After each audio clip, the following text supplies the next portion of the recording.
तो हमने पहला चैप्टर कर लिया था पूरा। अब बढ़ते हैं दूसरे चैप्टर की ओर। पहला चैप्टर अगर आपने मिस कर दिया है तो आप हमारे यूट्यूब चैनल को खोलकर देख सकते हैं। और अगला पाठ है हमारा दूसरा चैप्टर, जिसका नाम है अम्ल, क्षार एवं लवण। इसमें हम पढ़ेंगे अम्ल क्या होते हैं, क्षार क्या होते हैं एवं लवण क्या होते हैं। तो देखिए इसमें फर्स्ट टॉपिक है हमारा अम्ल। तो देखेंगे अम्ल क्या होते हैं। देखिए अम्ल स्वाद में खट्टे होते हैं। जो अम्ल है उनको अगर हम चखेंगे अपनी जिह्वा से तो वो स्वाद में हमें कैसे प्रतीत होंगे, खट्टे खट्टे होंगे, अर्थात उनका स्वाद खट्टा होगा। अम्लों का स्वाद हमें खट्टा प्रतीत होगा। अगला है ये जलीय विलयन में H+ यानी हाइड्रोजन आयन देते हैं। जो अम्ल है उनको अगर हम जल में घोलेंगे, जल में कौन सा आयन देंगे, वो H+ आयन। H+ आयन मतलब जल में वो हाइड्रोजन आयन देंगे। अगला है ये नीले लिटमस पत्र को लाल कर देते हैं। जो अम्ल है उसको हम लिटमस पत्र पे लेकर जाएंगे। अगर अम्ल को हम किसी नीले लिटमस पत्र पर डालेंगे तो नीले लिटमस पत्र को क्या कर देते हैं, लाल कर देते हैं। कहने का मतलब यह है कि अगर नीले लिटमस पत्र पर किसी भी प्रकार के अम्ल को डाला जाएगा तो वो लाल हो जाएगा। अगला है ये लाल लिटमस पर कोई प्रभाव नहीं दिखाते हैं। कहने का मतलब यह है कि अगर लिटमस पत्र नीला है तो ये लाल कर देते हैं, और अगर हम इसे लाल ही लिटमस पत्र पर डालेंगे तो उस पर कोई प्रभाव नहीं पड़ेगा, वह लाल का लाल ही रहेगा, क्योंकि वह अम्ल है जो भी नीले लिटमस पत्र को लाल करता है और जो लाल लिटमस पत्र है उसको लाल ही रहने देता है, उस पर कोई प्रभाव नहीं दिखाता है। उदाहरण देखते हैं हम। HCl हाइड्रोक्लोरिक अम्ल, H2SO4 सल्फ्यूरिक अम्ल, CH3COOH एसिटिक अम्ल और सिट्रिक अम्ल। सिट्रिक अम्ल का जो सूत्र है वो याद करने की जरूरत नहीं है हमको। अगला है दैनिक जीवन में आने वाले अम्ल। दैनिक जीवन है जो हमारे दैनिक दिनचर्या है, उसमें हम कौन कौन से अम्ल देखते हैं, या फिर ऐसे दिनचर्या में कौन कौन से फल देखते हैं, या फिर कोई जो हमारे डेली रूटीन में आने वाला अम्ल जो हम देखते हैं, वो हम जानते हैं उसके बारे में, ऐसा अम्ल है, उनके नाम है। पहला है इमली। इमली जानते हो आप, टार्टरिक अम्ल होता है इमली में। नींबू भी एक अम्ल का उदाहरण है जो आप सब देखते हो। टमाटर भी आपने खाकर देखा होगा। टमाटर बहुत थोड़े से खट्टे खट्टे प्रतीत होते हैं। कैरी की सब्जी बनती है, अचार बनता है, कैरी भी खट्टी होती है, इसलिए जो भी खट्टे पदार्थ वो सब अम्ल में ही आएंगे। जैसे करुंजे भी खट्टे होते हैं, आंवला भी खट्टे होते हैं। ये जो है खट्टे पदार्थ उस सब के सब किसमें आएंगे, अम्ल में। और ये खट्टे पदार्थ हमारे लिए बहुत ही लाभदायक होते हैं, खासकर हमारे बालों के लिए। इन पदार्थों के द्वारा हमारे बाल मजबूत होते हैं और हमारी पाचन क्रिया भी सही रहती है। अम्लों के बाद अगला टॉपिक है सांद्र अम्ल। सांद्र अम्ल किसे कहते हैं, देखिए डेफिनेशन के द्वारा समझते हैं अच्छी तरह। जिसमें अम्ल अधिक मात्रा में तथा जल अल्प मात्रा में हो उसे सांद्र अम्ल कहते हैं। कहने का मतलब यह है कि विलयन है कोई, उसमें अम्ल तो ज्यादा हो और जल कम हो, मतलब गाढ़ा विलयन हो, तो उसे हम सांद्र अम्ल कहते हैं। अम्ल की मात्रा अधिक और जल की मात्रा कम होगी तो उसे सांद्र अम्ल कहेंगे। और अगला है सांद्र विलयन। सांद्र विलयन क्या होता है, देखिए ऐसा विलयन जिसमें अधिक मात्रा में पदार्थ तथा अल्प मात्रा में जल हो। जैसे कि कोई विलयन है, विलयन बनाना है, उसमें हमें अधिक मात्रा में तो पदार्थ लेवें और कम मात्रा में जल लेवें, तो ऐसे मिलाकर जो विलयन बनेगा उसे सांद्र विलयन कहेंगे। इसमें अम्ल का विलयन भी हो सकता है और क्षार का विलयन भी हो सकता है। अगला है तनु अम्ल। जिसमें अल्प मात्रा में अम्ल तथा अधिक मात्रा में जल हो उसे तनु अम्ल कहते हैं। अर्थात इसमें कम मात्रा में अम्ल और अधिक मात्रा में जल लिया जाए तो उसे हम तनु अम्ल कहेंगे। अगला है तनु विलयन। तनु विलयन होता है ऐसा विलयन जिसमें कम मात्रा में अम्ल तथा अधिक मात्रा में जल हो। अम्ल तो होगा उसमें कम मात्रा में और अधिक मात्रा में जल होगा, तो उसे तनु विलयन कहेंगे। इसमें भी क्षार का विलयन भी हो सकता है या अम्ल का विलयन भी हो सकता है। कहने का मतलब ये है कि शॉर्ट में हम एक ट्रिक से समझेंगे इसको, जो हमेशा याद रहेंगे हमारे। देखिए सांद्र का अर्थ समझ लिए। सांद्र का अर्थ होता है गाढ़ा होता है ना, जैसे कि दही होता है, दही फिर छाछ होती है। जैसे कि दही तो होता है गाढ़ा और छाछ होती है पतली। जैसे कि सांद्र का अर्थ होता है गाढ़ा और तनु का मतलब होता है पतला। तो पतला क्या होगा, जिसमें जल अधिक होगा वो पतला होगा और जिसमें जल कम होगा वो गाढ़ा होगा। कहने का मतलब ये है कि इसमें जल की मात्रा कम होगी और इसमें जल की मात्रा अधिक होगी, तभी ये जल अगर इसमें जल की मात्रा ज्यादा होगी तो निश्चित सी बात है अम्ल कम होगा, और इसमें अम्ल की मात्रा ज्यादा होगी तो जल कम होगा। इससे हम समझ सकते हैं कि सांद्र का अर्थ होता है गाढ़ा और तनु का अर्थ होता है पतला। जो पतला है उसमें तो अम्ल कम होगा और जो जल होगा वो ज्यादा होगा, और इसमें अम्ल ज्यादा होगा और जल कम होगा। ठीक है, नोट्स बना लीजिए, फिर पीडीएफ प्रोवाइड करवा दूंगा। कुछ समझ में नहीं आए तो बता देना। तो दोस्तों हमने पढ़ लिया अम्ल, इसके बाद में हम पढ़ेंगे क्षारक। मतलब क्षार का अर्थ होता है क्षारक को इंग्लिश में कहते हैं बेस। तो देखते हैं क्षारक की प्रॉपर्टीज, देखते हैं क्षारक कैसे होते हैं, क्या करते हैं, कौन से लिटमस पत्र को कैसा कर देते हैं। तो देखिए क्षारक स्वाद में कड़वे होते हैं, अर्थात जो क्षारक है उनको अगर हम अपनी जीभ से चखेंगे तो उनका स्वाद में कैसा प्रतीत होगा, कड़वा। अगला है ये लाल लिटमस पत्र को नीले में बदल देते हैं। क्षारक है उनको अगर हम लाल लिटमस पत्र पर डालेंगे तो वो लाल लिटमस पत्र है उसको क्या कैसा कर देंगे, नीला कर देंगे। लाल लिटमस पत्र होगा तो नीला कर देंगे, और अगर नीले लिटमस पत्र पर डालेंगे तो कोई प्रभाव नहीं पड़ेगा, वो नीला ही रहेगा। ये जलीय विलयन में OH माइनस आयन देते हैं। OH माइनस मतलब हाइड्रोजन आयन, ये जलीय विलयन है। जलीय विलयन में ये OH माइनस आयन देते हैं। तब जब क्षारक को हम किसी जलीय विलयन में, जब ये गलत छलीय लिख दिया, जलीय है, ये जलीय विलयन में OH माइनस आयन देते हैं। क्षारक है, उस क्षारक को अगर हम जल में घोलेंगे तो वो कौन सा आयन अपने जल में कौन से आयन मुक्त करेगा, OH माइनस आयन अपने जल में घोलेगा वो। उदाहरण है, कुछ क्षारक है उनके उदाहरण है NaOH sodium hydroxide, KOH potassium hydroxide और NH4OH, ये कुछ उदाहरण है। और क्षार, अगला है क्षार, ये बहुत इंपॉर्टेंट है। परीक्षा में जब पूछा जाता है क्षार क्या होते हैं तो बच्चे क्षारक के बारे में लिख के आ जाते हैं, बल्कि क्षारक और क्षार अलग होते हैं। क्या होते हैं देखिए, जल में घुलनशील क्षारक को क्षार कहते हैं, क्षारक को ही क्षार कहते हैं। लेकिन कौन से क्षारकों को क्षार कह सकते हैं हम, कुछ क्षारक हैं जिनको क्षार कह भी सकते हैं, कुछ क्षारक हैं उनको क्षार नहीं भी कह सकते। तो कौन से क्षारक हैं उनको हम क्षार कह सकते हैं, ऐसे क्षारक जो जल में घुलनशील होते हैं, अर्थात वो जल में घुल जाते हैं तो उन्हें क्षार कहेंगे। और अगर वो जल में नहीं घुले तो उन्हें हम क्षारक नहीं कह सकते, उन्हें हम क्षार ही कहेंगे। देख लीजिए, जल में घुलनशील क्षारक को ही क्षार कहते हैं, जो जल में नहीं घुलेगा ऐसे क्षारक को हम क्षार नहीं कह सकते। ठीक है, लिख लीजिए। इसका टॉपिक है हमारा सूचक। सूचक क्या होते हैं, नाम से पता चल रहा है, सूचक अर्थात जो सूचना देते हैं। पहले होते थे संदेशवाहक, जैसे संदेश देते थे, जैसे राजा महाराजा के टाइम पे आपने देखा होगा संदेशवाहक कहते थे, घुड़सवार संदेशवाहक होते जो घोड़े से संदेश पहुंचाते थे। और जो सूचक, हमारा तो टॉपिक है सूचक। सूचक के बारे में देखते हैं, सूचक क्या होता है, देखते हैं सूचक क्या होता है। सूचक किसी दिए गए विलयन में अम्ल या क्षारक की उपस्थिति दर्शाते हैं। सूचक है वो क्या काम करते हैं, कोई विलयन दे दिया हमें तो हम उसमें कैसे पता लगाएंगे कि इस विलयन में जो दिया हुआ है वो अम्ल है या क्षारक है, इसका पता लगाने के लिए सूचक का उपयोग किया जाता है। अर्थात सूचक क्या कार्य करता है, एक नंबर में पूछ सकता है हमसे, सूचक क्या होते हैं, सूचक क्या कार्य करता है। तो हम बताएंगे कि अम्ल या क्षारक की उपस्थिति का पता लगाने के लिए सूचक का उपयोग किया जाता है, या अम्ल या क्षारक की उपस्थिति का पता लगाने के लिए इस इकाई को काम में लिया जाता है, वो सूचक कहलाती है। तो देखते हैं, इसका रंग या गंध अम्लीय माध्यम में बदल जाता है।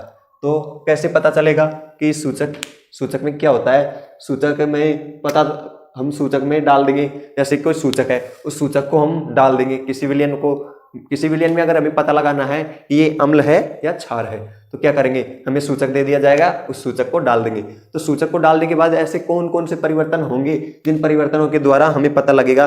जैसे कि रंग बदल गया, तो अगर लाल से नीला हो गया तो क्या होगा, अम्ल होगा या क्षार। नीले से लाल हो गया तो अम्ल होगा या क्षार।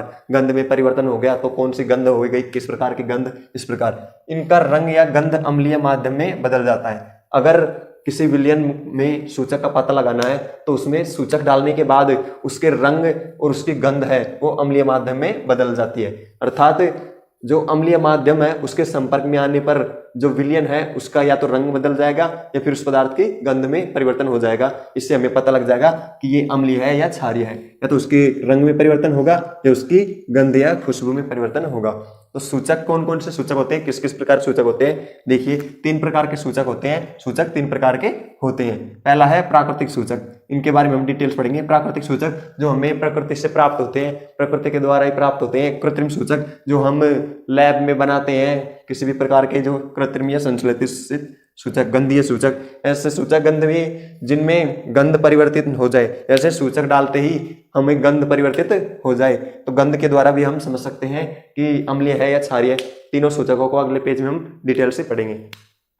तो 3 प्रकार के सूचक पढ़े थे हमने, देखे थे, लिखे थे। प्राकृतिक सूचक, कृत्रिम सूचक और गंधीय सूचक। उसमें से पहला है प्राकृतिक सूचक। देखते हैं क्या होता है प्राकृतिक सूचक। कहने में पता लग रहा है प्राकृतिक मतलब प्रकृति के जो द्वारा जो प्राप्त हो रहे हैं। प्रकृति में क्या क्या आते हैं, जैसे कि वायुमंडल से, पेड़ पौधे, ये आते प्रकृति में। डेफिनेशन से समझते हैं अच्छी तरह। वे सूचक जो पौधों से प्राप्त होते हैं उन्हें प्राकृतिक सूचक कहते हैं। जैसे कि ऐसे सूचक जो पौधों से प्राप्त होते हैं। पौधों से कौन कौन से प्राप्त होते हैं? जैसे पेड़ों की छाल हो सकती है, या फिर किसी भी प्रकार की पत्तियां हो सकती है, उसकी जड़ें हो सकती हैं, कुछ भी हो सकती हैं। तो देखिए पहला क्या है, लिटमस। लिटमस क्या होता है? लिटमस एक पत्र होता है जो पेड़ों की छाल से बनता है। देखते हैं, अगर लिटमस पत्र को हम अम्ल के संपर्क में लाएंगे तो उसका रंग हो जाता है लाल। अगर हम नीले लिटमस पत्र को अम्ल के संपर्क में लाते हैं तो उसका रंग लाल हो जाता है। और अगर हम लाल लिटमस पत्र को क्षारक के संपर्क में लाते हैं तो उसका रंग कैसा हो जाता है? नीला। या फिर अगर हम लाल लिटमस पत्र को अम्ल के संपर्क में लाते हैं तो उसका रंग लाल ही रहता है। और अगर नीले लिटमस पत्र को क्षारक के संपर्क में लाते हैं तो उसका रंग नीला ही रहता है। अगला है हल्दी। हल्दी भी एक प्राकृतिक सूचक का काम करती है, एक सूचक का काम करती है। कैसे करती है? जैसे कि हल्दी है, हल्दी अम्ल के संपर्क में आएगी तो वो पीली पीली रहेगी, और जैसे ही वो क्षारक के संपर्क में आएगी तो वो लाल हो जाएगी।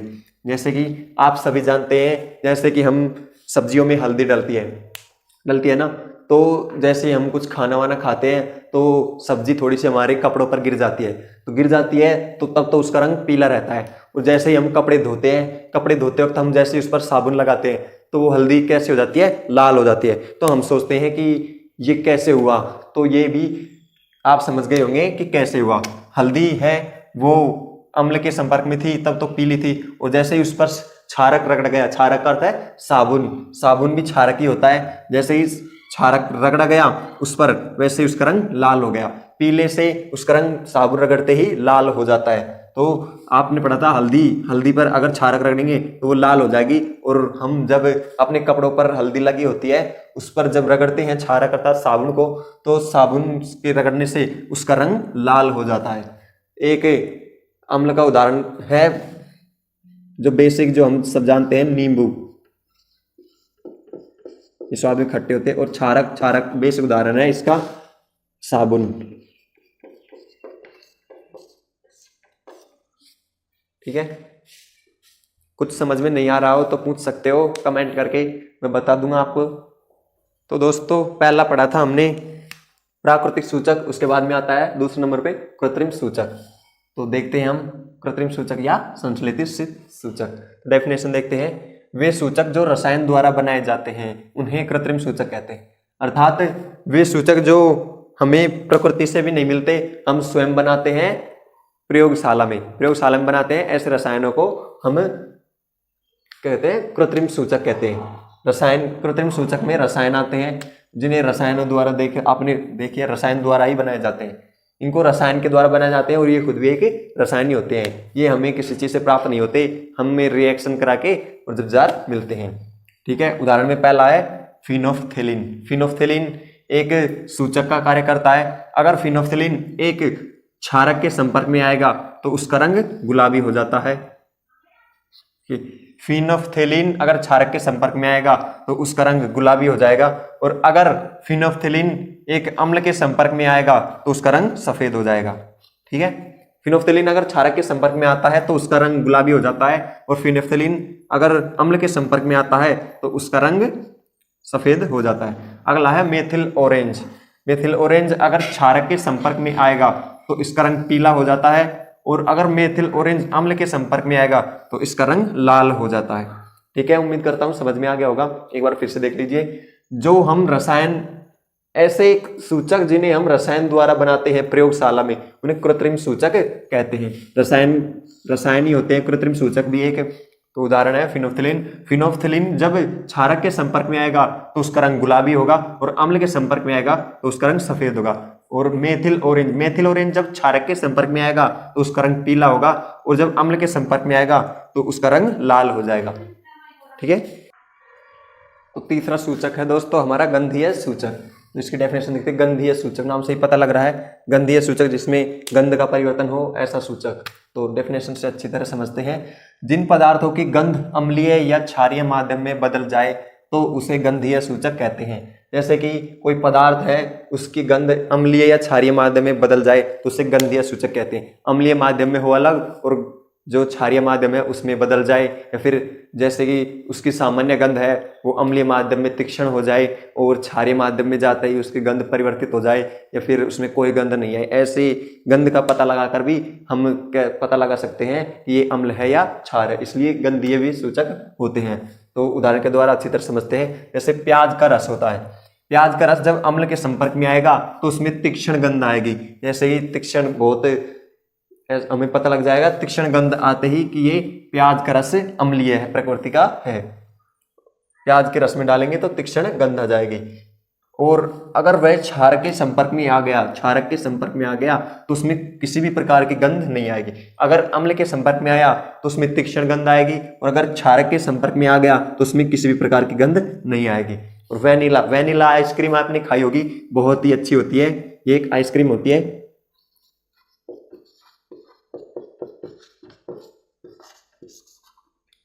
वैसे तो मैंने नहीं खाई आइसक्रीम, वैसे तो खाली, लेकिन खाली सपने में खाई थी, और स्वाद बहुत अच्छा होता है। सपने में बहुत अच्छा स्वाद आया था वेनिला आइसक्रीम का मुझे।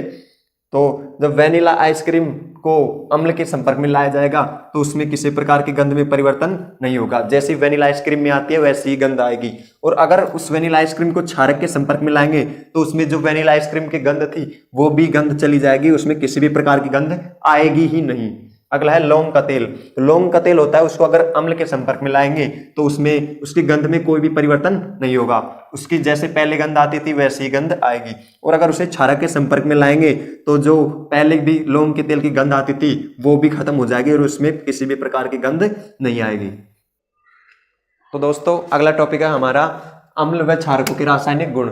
अम्ल और क्षारकों को जब इनके रासायनिक गुण देखेंगे कि ये जब रसायन के संपर्क में आते हैं तो क्या क्या होता है। ये अम्ल की धातु की अम्ल व क्षारक के साथ अभिक्रिया, अगर धातु की अम्ल के साथ अभिक्रिया कराएंगे तो क्या बनता है, और अगर धातु की क्षारक के साथ अभिक्रिया कराएंगे तो क्या बनते हैं।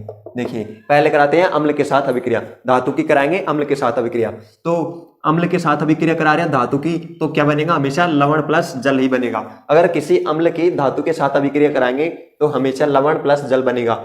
देखिए ऐसे ही कुछ धातु है, धातु देखिए कौन कौन सी होती है। एक तो होता है, यहां पे लिख देता हूं मैं, एक होता है लोहा Fe, एक होता है जिंक Zn, और एक होता है पोटेशियम और सोडियम, कैल्शियम। बहुत सारे धातुएं होती है, लेकिन कुछ धातुओं के नाम मैंने लिख दिए हैं, इनमें से लेंगे हम। तो इनमें से हमने कौन सी Zn जिंक धातु ली है यहाँ पे। देखिए जैसे अम्ल कौन सा लिया है हमने, HCl अम्ल लिया है। ठीक है, जब HCl अम्ल की क्रिया जब Zn से करवाएंगे तो क्या बनेगा, ZnCl, और क्या रिलीज होगी, हाइड्रोजन गैस रिलीज हो जाएगी। तो हम देखेंगे कि यहाँ पर समीकरण संतुलित है कि नहीं है। देखते हैं यहाँ पर कितने हाइड्रोजन है, हाइड्रोजन है 2, तो इस इधर की तरफ जो उत्पाद में भी हाइड्रोजन 2 ही होने चाहिए। देखिए 2 ही है, और यहाँ पर Cl कितने हैं, 1, तो यहाँ पर भी Cl कितने हैं, 1। Zn कितना है, 1, तो Zn भी कितना है, 1। तो इसका मतलब समीकरण संतुलित है। अगर समीकरण संतुलित नहीं है तो समीकरण बिल्कुल गलत हो गया, लिखने कोई फायदा नहीं होगा।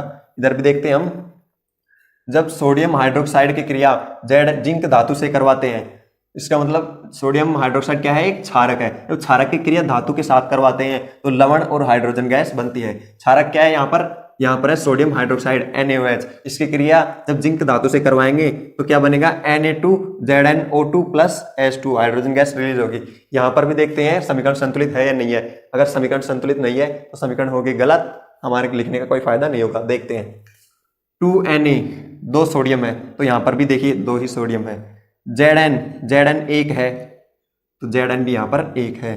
O2 ऑक्सीजन 2 है तो यहाँ पर भी ऑक्सीजन 2 है, एक ये इसके साथ ही जुड़ा हुआ है, 2 ऑक्सीजन है।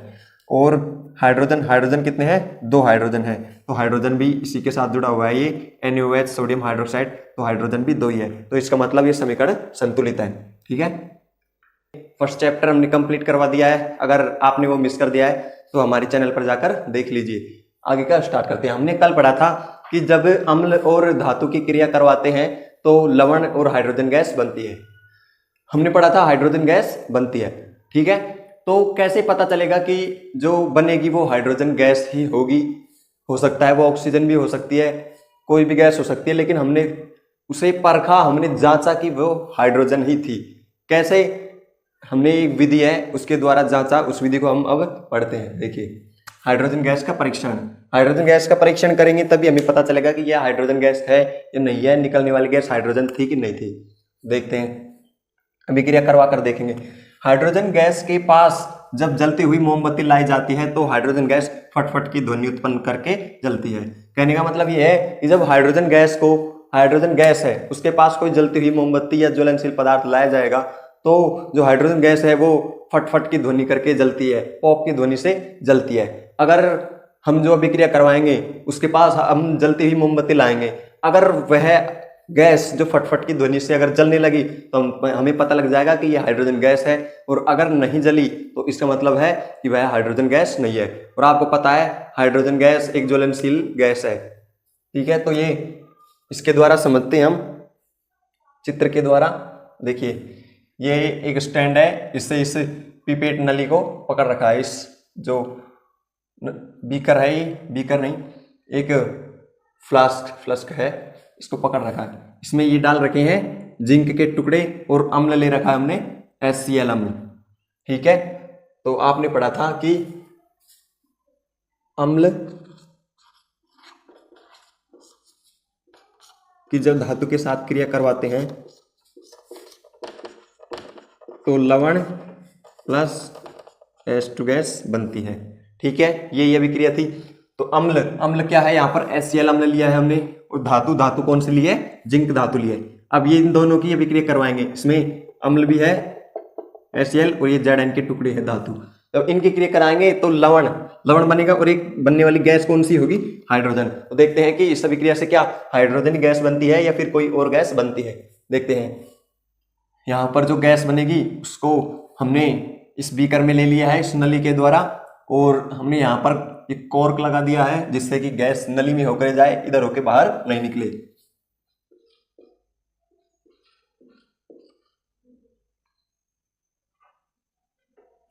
ठीक है, तो ये गैस इधर होके जाती हुई यहाँ पर ये हमने एक बीकर लिया है, उस बीकर में साबुन का घोल भर दिया है। जैसे ये गैस इधर होके आएगी तो इस गैस का जो है साबुन में से होके एक बुलबुला बन जाएगा, और वो बुलबुला ऊपर की तरफ जाएगा तो हम एक जलती हुई मोमबत्ती लेकर जाएंगे तो फटफट की ध्वनि से फटने लग जाएगी। इसका मतलब जो गैस बन रही है इस अभिक्रिया से वो हाइड्रोजन गैस है। हमने पहले देख लिया था कि हाइड्रोजन गैस फटफट की ध्वनि से जलती है। ये साबुन का घोल है, ये बीकर है,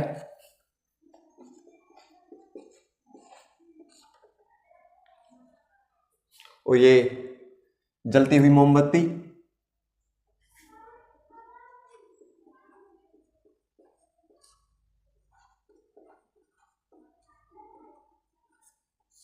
ठीक है, ये हाइड्रोजन के बबल्स, ये नली है, ये स्टैंड है इसको ऊपर रखने के लिए। ठीक है, उम्मीद करता हूं समझ में आ गया होगा। अगर कुछ समझ में नहीं आ रहा तो कमेंट करके पूछ लीजिए।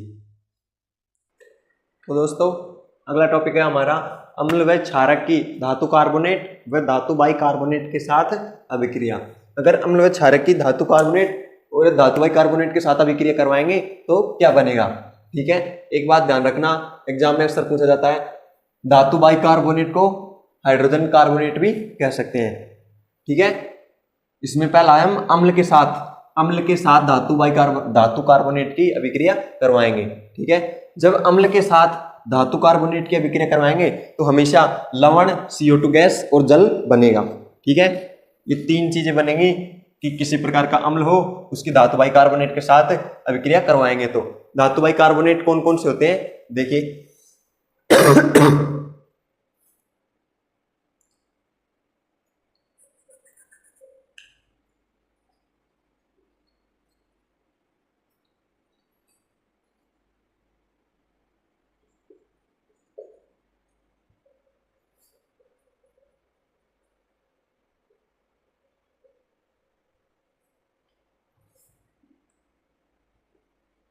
ठीक है, ये है धातु कार्बोनेट और ये है धातु बाई कार्बोनेट।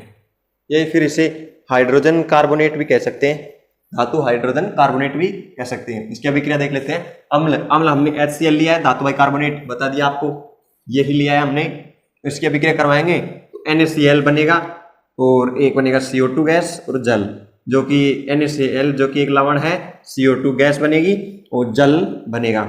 और ये है HCl अम्ल और यह है धातु बाई कार्बोनेट Na2CO3। अब अगला देखते हैं हम, जब अम्ल की धातु बाई कार्बोनेट के साथ अभिक्रिया करवाएंगे तो क्या बनता है। हमने अम्ल की धातु कार्बोनेट के साथ अभिक्रिया देख ली, अब देखते हैं अम्ल की धातु बाई कार्बोनेट के साथ अभिक्रिया।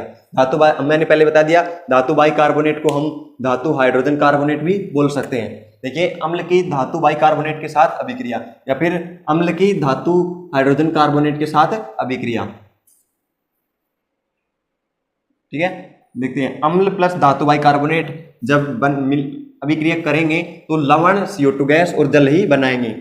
अम्ल की चाहे धातु बाई कार्बोनेट के साथ अभिक्रिया हो, चाहे धातु कार्बोनेट के साथ अभिक्रिया हो, चाहे धातु बाई कार्बोनेट के साथ अभिक्रिया हो, उत्पाद में केवल लवण, CO2 गैस और जल ही बनेंगे। ठीक है, तो देखते हैं, हमने अम्ल वही HCl लिया है, धातु बाई कार्बोनेट या फिर धातु हाइड्रोजन कार्बोनेट, हमने NaHCO3 लिया है और उत्पाद में हमें NaCl, CO2 गैस और जल ही मिला है, जो कि एक लवण है, ये गैस है CO2 और ये हाइड्रोजन, ये जल है। ठीक है, एक विशेष नोट यहाँ पर जो अक्सर एग्जाम में 1 नंबर में या 2 नंबर में पूछा जाता है, हमेशा याद रखना है हमको।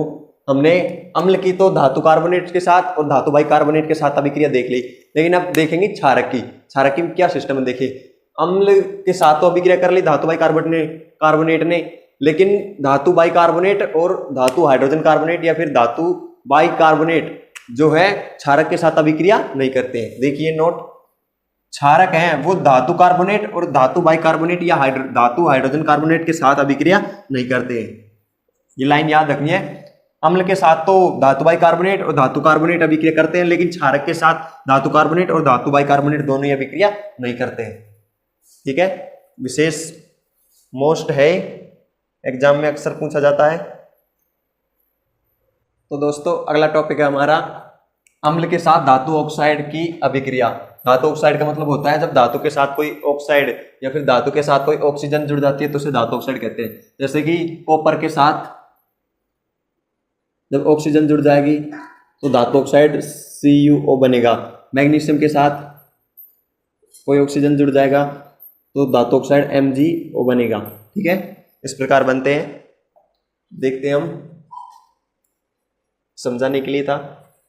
देखिए, जब धातु ऑक्साइड की क्रिया अम्ल के साथ करवाएंगे तो लवण और जल बनेगा।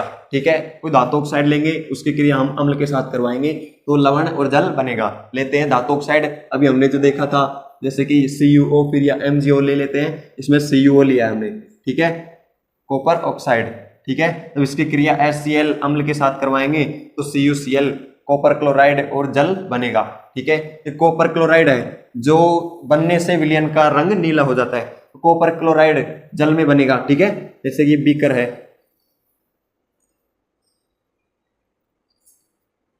इसमें ये कॉपर क्लोराइड बनेगा जल में उस कॉपर क्लोराइड का रंग कैसा हो जाएगा, नीला हो जाएगा। जैसे कि हमें कैसे पता चलेगा ये कॉपर क्लोराइड है, कॉपर क्लोराइड को जैसे ही जल में डालेंगे तो उसका रंग क्या हो जाएगा, नीला हो जाएगा। इससे हमें पता लग जाएगा कि इस अभिक्रिया से कॉपर क्लोराइड बना है और ये धात्विक ऑक्साइड है और इसकी क्रिया अम्ल के साथ करवाई थी हमने, इससे लवण बना था CuCl और इसको जल में डालते ही इसका रंग नीला हो जाएगा, तो हमें पता चल जाएगा कि ये कॉपर क्लोराइड है।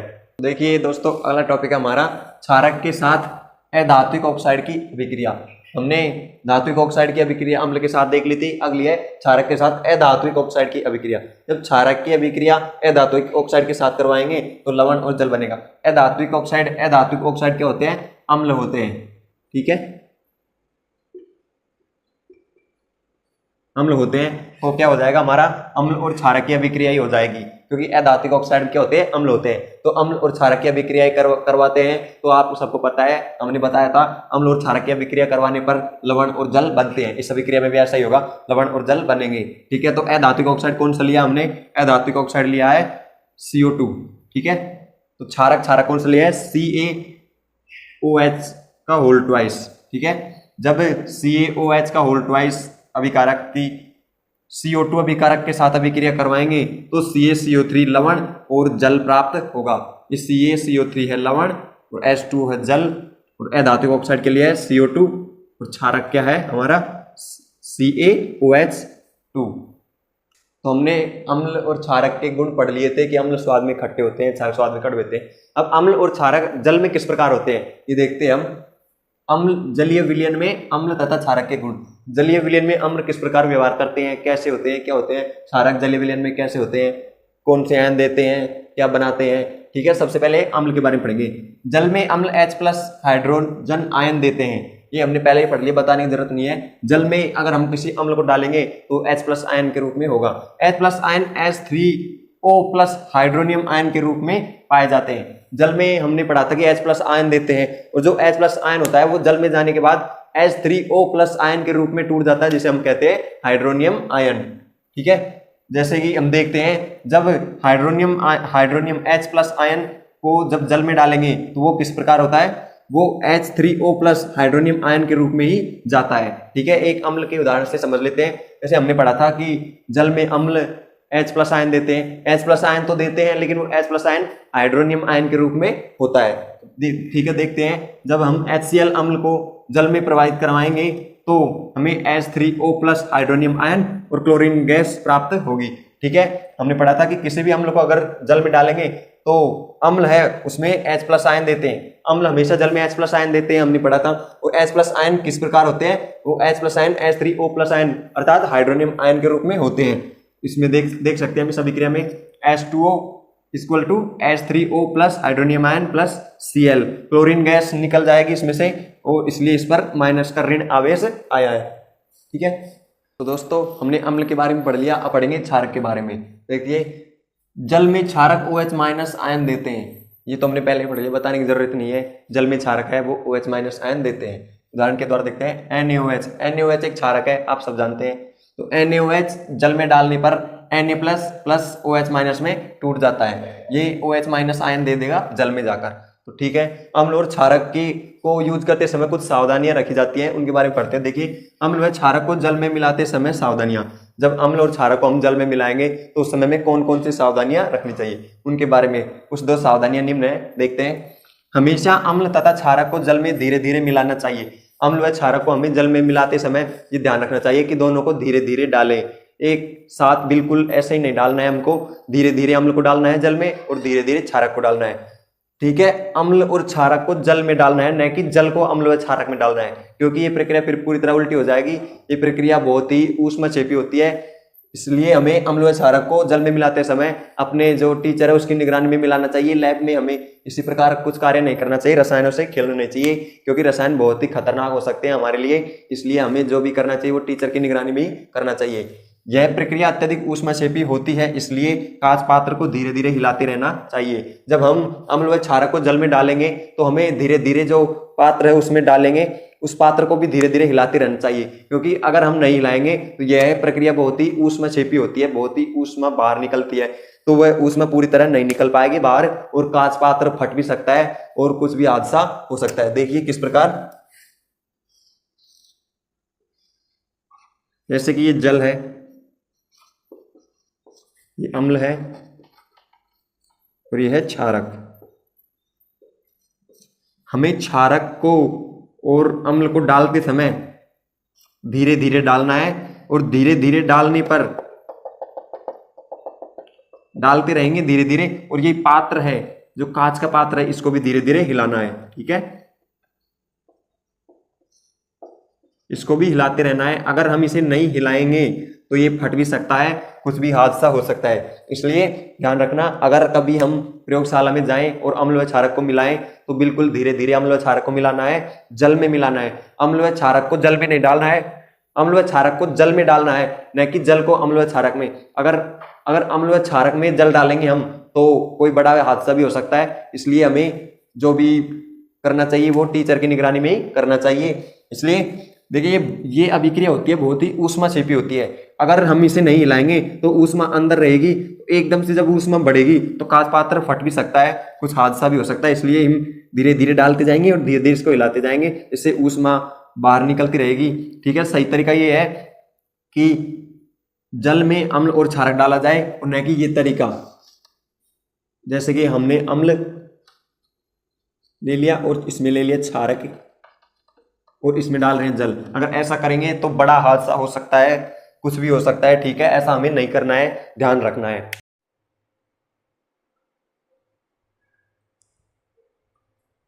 नमस्कार दोस्तों, मैं सूरज कुमार सैनी स्वागत करता हूं आपका आपके अपने YouTube channel SK Saini classes में। ठीक है, तो हमारा चल रहा है चैप्टर नंबर 2, जिसका नाम है अम्ल, क्षार एवं लवण। कक्षा 10 की साइंस पढ़ा रहे हैं हम। तो हमने पिछले क्लासों में पढ़ा था कि अम्ल जल में OH+ आयन देते हैं, क्षारक OH- आयन देते हैं, क्या होता है सब कुछ। अगर आपने वो वीडियो मिस कर दी है, इन वीडियो में आप नए हो तो हमारे चैनल पर जाकर उन वीडियो को देख सकते हैं। ठीक है, तो आगे का स्टार्ट करते हैं। ठीक है, तो अगला टॉपिक है हमारा अम्लों व क्षारकों की प्रबलता।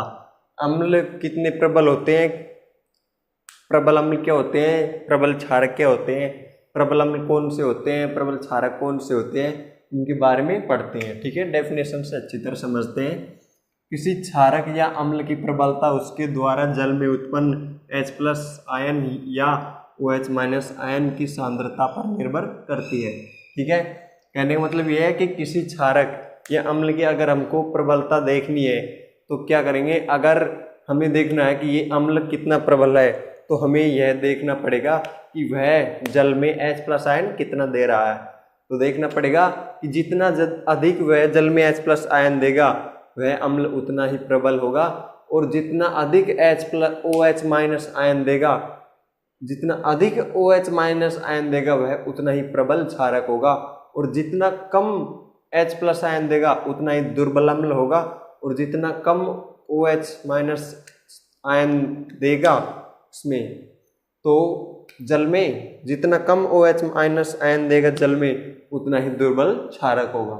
ठीक है, देखते हैं। अर्थात कहने का मतलब क्या है, इस डेफिनेशन का क्या अर्थ निकलता है। देखिए, जल में जितने अधिक H+ आयन होंगे अम्ल उतना ही प्रबल होगा। ठीक है, जल में जितने ज्यादा H+ आयन होंगे, जल में किसमें H+ आयन ज्यादा होंगे, जल में जितने अधिक H+ आयन होंगे उतना ही अम्ल प्रबल होगा, और एवं जल में जितने कम H+ आयन होंगे उतना ही अम्ल दुर्बल होगा। ठीक है, और जल में जितने अधिक OH- आयन होंगे क्षारक उतना ही प्रबल होगा, और जल में जितने कम OH- आयन होंगे क्षारक उतना ही दुर्बल होगा। समझ में आ गया होगा। अगर जितने अधिक H+ आयन होंगे उतना ही प्रबल अम्ल होगा, और जितने कम H+ आयन होंगे उतना ही दुर्बल अम्ल होगा, और जितने अधिक OH- आयन होंगे उतना ही प्रबल क्षारक होगा, और जितने कम OH- आयन होंगे उतना ही दुर्बल क्षारक होगा। ठीक है, उम्मीद करता हूँ समझ में आ गया होगा। अगर नहीं आया तो कमेंट करके पूछ सकते हैं, कुछ समझ में नहीं आ रहा हो तो देख लीजिए, नोट्स बना लीजिए इन सब का। ठीक है,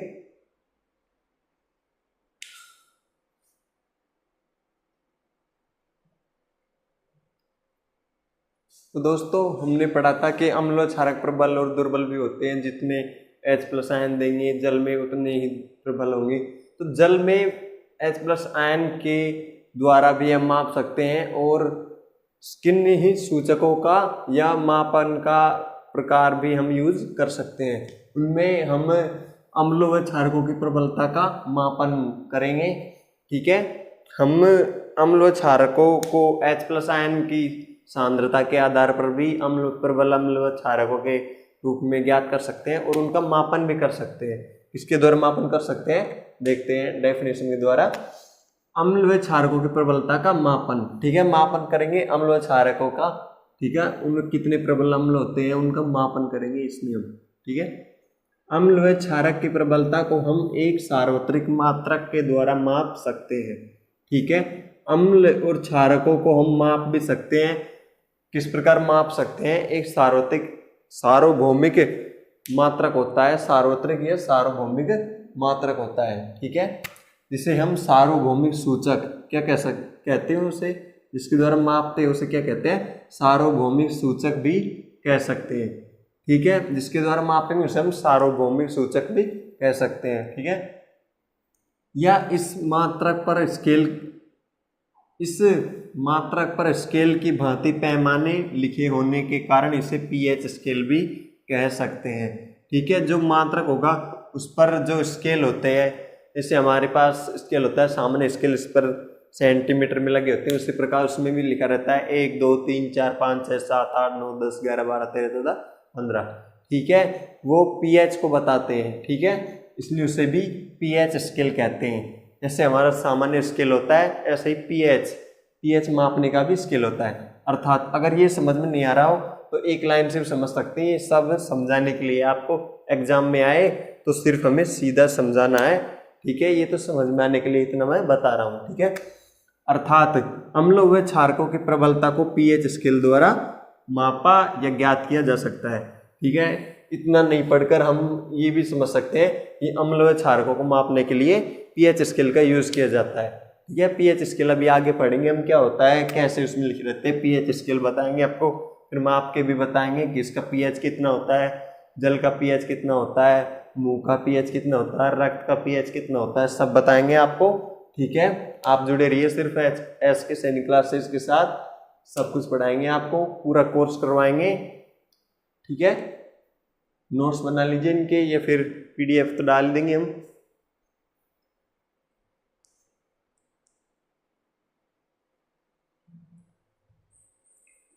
तो दोस्तों, हमने पढ़ा था कि pH को हम किसके द्वारा माप सकते हैं, किसी भी विलयन है उसकी अम्लता को किस प्रकार माप सकते हैं, किसके द्वारा माप सकते हैं, सार्वभौमिक सूचक या सार्वत्रिक सूचक या pH स्केल के द्वारा। ठीक है, तो अब देखते हैं क्या होता है pH स्केल और क्या होता है सार्वभौमिक सूचक, सार्वत्रिक सूचक, ये क्या होते हैं। ठीक है, डेफिनेशन से अच्छी तरह समझते हैं।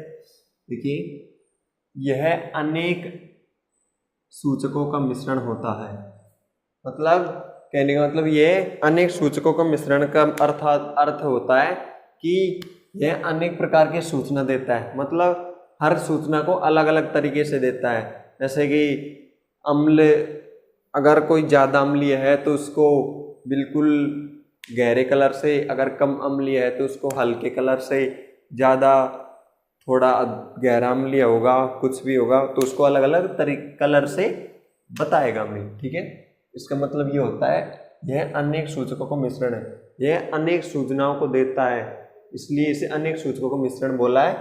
यह किसी विलयन में होने वाले हाइड्रोजन आयनों की सांद्रता को विभिन्न रंगों द्वारा प्रदर्शित करता है। जैसे कि अगर किसी विलयन में अनेक हाइड्रोजन आयन होंगे, उनकी सांद्रता जितनी अधिक होगी उतना ही गहरा कलर आएगा, और जितनी कम होगी उतना ही गहरा फीका कलर आएगा या फिर हल्का कलर आएगा। अगर सांद्रता कम होगी तो हल्का कलर आएगा, अगर सांद्रता ज़्यादा होगी तो गहरा कलर आएगा। ठीक है, ये है सार्वभौमिक सूचक, ये सार्वत्रिक सूचक।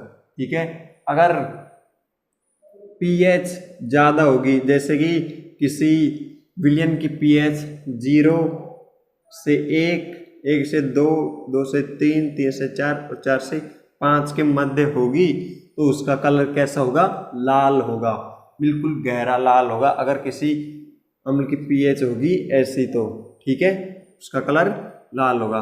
और अगर उसकी किसी विलयन की पीएच 5 से 6 होगी तो उसका कलर होगा पीला, पीला कलर आएगा उसका, ठीक है। और अगर किसी विलयन की पीएच 6 से 7 होगी, 6 से 7 या 6 से 7 के मध्य होगी तो उसका कलर होगा हल्का पीला, हल्का पीला कलर आएगा अगर किसी विलयन की पीएच 6 से 7 के मध्य हुई तो। और अगर किसी विलयन की पीएच 7 हुई तो उसका कलर कुछ नहीं बदलेगा, जैसा वो है वैसा ही रहेगा, उदासीन, ठीक है। और अगर किसी विलयन की पीएच 7 से और 9 के मध्य हुई तो उसका कलर होगा हरा, हरे रंग का हो जाएगा वो, ठीक है, हरा रंग दिखाएगा। और अगर किसी विलयन की पीएच 9 से 10 के मध्य हुई या 9 से 10 के बीच हुई तो उसका हल्का नीला कलर होगा। और अगर किसी विलयन की पीएच 10 से और 14 भी, 10 से 11 भी हो सकती है, 11 से 12 भी हो सकती है, 12 से 13 भी हो सकती है, फिर 11.5, 11.9 ऐसे हुई, 14 के 10 से और 14 के मध्य, तो उसका कलर नीला होगा, ठीक है। ये तो है सार्वत्रिक सूचक। और हमने पढ़ा था पीएच स्केल भी, तो पीएच स्केल भी देख लेते हैं क्या होता है पीएच स्केल। देखिए पीएच स्केल ये होता है ऐसे, इसमें वो लगे रहते हैं यहाँ पर ऐसे ही 0 से 1 2 3 4, ठीक है। अगर इस स्केल में यहाँ पर मध्य में होता है 7, इसकी तरह ही जो उदासीन होता है यहाँ पर होते हैं लवण, ठीक है, जिसका पीएच 7 होगा वो होगा लवण, उदासीन होगा वो। और अगर किसी का पीएच 7 से कम हुआ तो वो होगा अम्लीय, और अगर उसका पीएच 7 से ज़्यादा हुआ तो वो होगा क्षारीय। अब देखिए एक बात जो सभी को कंफ्यूज करती है और कुछ समझ में नहीं आता है, तो उसका कारण भी यही है। हम सोचते हैं कि जैसे कि कोई अम्लीय पदार्थ है, अम्लीय विलयन है, तो हम सोचते हैं कि उसमें सिर्फ H+ आयन ही होंगे, लेकिन ये बिल्कुल सरासर गलत है। उसमें H+ आयन तो होंगे ही, उसके साथ OH- भी आयन होंगे। तो आप बोलेंगे सर अगर OH- आयन भी होंगे तो फिर वो क्षारीय होना चाहिए, लेकिन जिसमें H+ आयन होते हैं वो अधिक अम्लीय होता है, और उसमें OH- आयन होते हैं वो भी अम्लीय होता है। लेकिन आप जानते हैं कि जिसके पास ज़्यादा पैसा होगा उसी का प्रभाव तो लोग देखेंगे। इसी प्रकार इसमें क्या होता है, इधर से ये लाइन है, ये आ रही है बिल्कुल मध्य में, इसका मतलब यहाँ पर 7 है, तो 7 है तो 7 पर लवण होता है, ठीक है। पीएच उसकी उदासीन होती है, वो 7 पीएच आने पर जो विलयन होगा वो उदासीन होगा। और अगर वह अम्ल होगा तो इधर से नीचे की तरफ चला जाएगा और H+ आयन देगा, ठीक है। अगर किसी विलयन में H+ आयन है तो वो अम्लीय होगा, ठीक है। ये इधर ये लाइन देख रहे हैं, इसके ऊपर है H+ आयन और नीचे है OH- आयन। इसमें अम्ल में ही H+ आयन भी है और यहाँ पर ही OH- आयन भी है, ठीक है। आप कहेंगे सर इसमें तो OH- आयन भी है, H+ आयन भी है, फिर भी आपने इसे अम्लीय क्यों कहा, क्षारीय भी तो कह सकते थे। नहीं, बिल्कुल नहीं कह सकते थे, इसे अम्लीय कहेंगे, क्योंकि ये क्षारीय का तो सिर्फ OH- आयन का तो सिर्फ इतना सा हिस्सा है इसमें, ये लाइन देख रहे हो ना आप, ये मैंने कर दिया, ये हिस्सा है क्षारीय माध्यम का, तो और ये इतना बड़ा हिस्सा है वो अम्लीय माध्यम का है, ठीक है। तो यहाँ पर H+ आयन ज़्यादा होने के कारण इसे हम अम्ल ही कहेंगे, ठीक है। और इधर देखते हैं, इधर जो ये हिस्सा है वो H+ आयन का है और ये हिस्सा है वो OH- आयन का है। तो आपको दिख रहा होगा यहाँ पर OH- आयन का हिस्सा बड़ा है तो यहाँ पर क्षारीय होगा, ठीक है। OH- आयन इस यहाँ पर जो भी विलयन होगा उसका OH- आयन होगा तो वो क्षारीय होगा। तो देखिए अगर मान लीजिए 7, यहाँ पर होगा 8 और यहाँ पर होगा 9, ठीक है। देखिए अब समझते हैं हम, यहाँ पर है 9 और यहाँ पर है 8, देखिए 7 से 8 के मध्य जाएंगे तो ये लाइन सिर्फ थोड़ी सी ही तो ऊपर जाएगी, थोड़ा सा ही तो H प्लस आयन कम होगा, OH माइनस आयन थोड़ा सा ही तो ज़्यादा होगा और H प्लस आयन थोड़ा सा ही तो कम होगा। इसलिए जो होगा वो यहाँ का pH होगा वो थोड़ा सा ही तो ज़्यादा होगा, इसलिए इसे हम कहेंगे हल्का क्षारीय। ठीक है, और इसी तरह इधर जाएंगे थोड़ा सा तो इसे हम कहेंगे हल्का अम्लीय। 1 से 2 पॉइंट पे हल्का चला जाता है, फिर पूरा अम्लीय ही चला जाता है। ठीक है, इधर से 1-2 पॉइंट हल्का क्षारीय, फिर पूरा क्षारीय ही बन जाता है। ठीक है, ये और देख लेते हैं, बताने की जरूरत नहीं है लेकिन फिर भी बता देता हूं मैं। देखिए pH अगर 7 हुई, किसी विलयन की pH अगर 7 हुई तो वह उदासीन होगा। ठीक है, वो विलयन उदासीन होगा। अगर उसकी pH 7 से कम हुई, ठीक है, तो वह अम्लीय होगा, वो विलयन अम्लीय होगा। किसी विलयन की pH 7 हुई तो वो उदासीन विलयन होगा, और अगर किसी विलयन की pH 7 से कम हुई तो वो अम्लीय होगा, और अगर किसी विलयन की pH 7 या 7 से ज़्यादा हुई, 7 से ज़्यादा ही हुई तो वो क्षारीय होगा। ठीक है, देख लीजिए, लिख लीजिए, नोट्स बना लीजिए या फिर PDF प्रोवाइड करवा दूंगा आपको। ठीक है,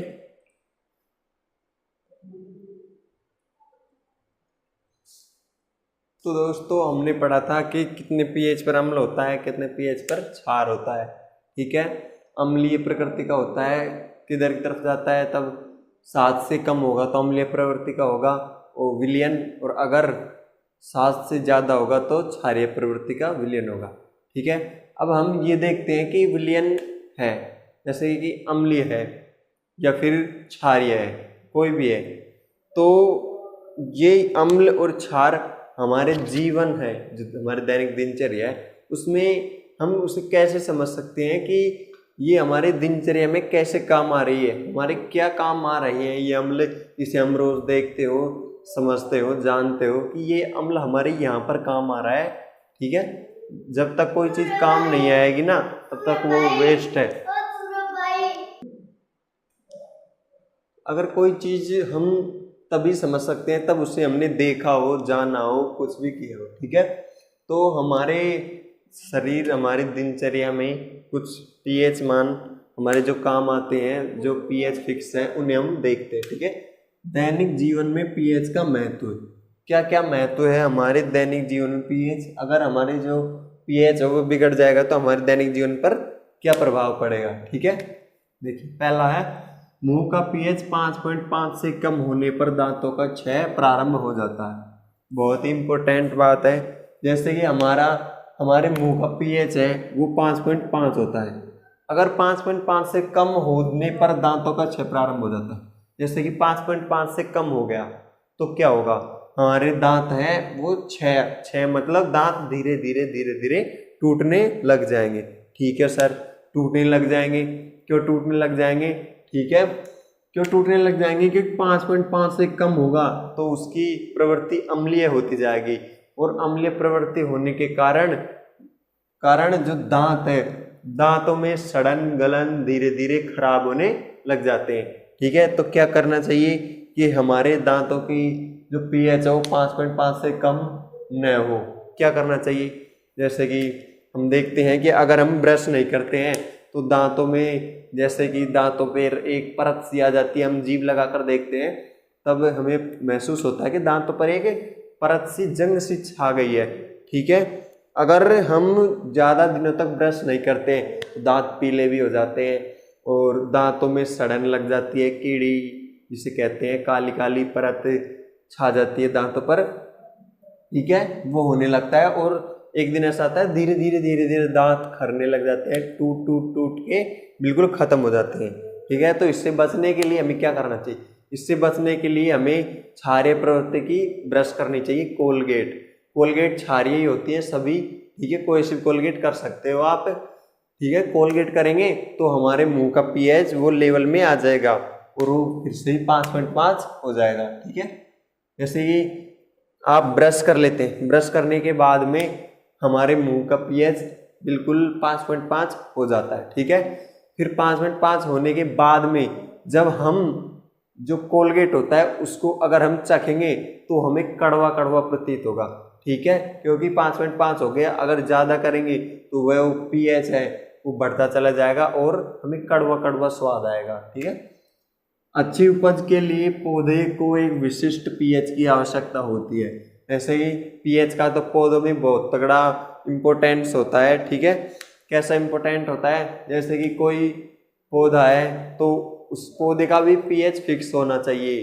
पौधे के पीएच भी फिक्स होता है कि जब पौधे की पीएच 5.5 होगी, अर्थात पौधे की पीएच अगर 6 होगी तो वह अच्छी तरह ग्रो करेगा, और अगर उसकी आवश्यकता अनुसार उसे पीएच नहीं मिली तो वह कुमल जाएगा या उसकी पत्तियां पीली पड़ जाएंगी या फिर वो वृद्धि नहीं करेगा।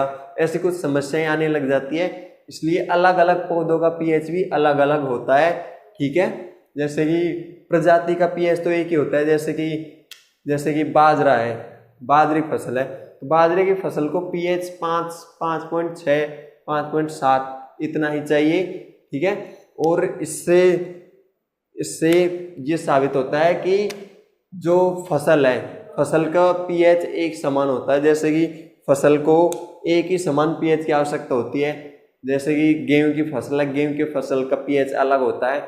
जैसे सब फसलों के अलग अलग पीएच होते हैं, हर पौधों के भी अलग अलग पीएच होते हैं। ठीक है, और पौधों को पीएच मान जो विशिष्ट पीएच है उसकी आवश्यकता होती है अच्छी तरह ग्रो करने के लिए। अगर उन्हें उनका जो विशिष्ट पीएच नहीं मिलेगा तो वो अच्छी तरह पच नहीं कर पाएंगे। ठीक है, हमारा शरीर 7 से 7.8 पीएच तक कार्य करता है।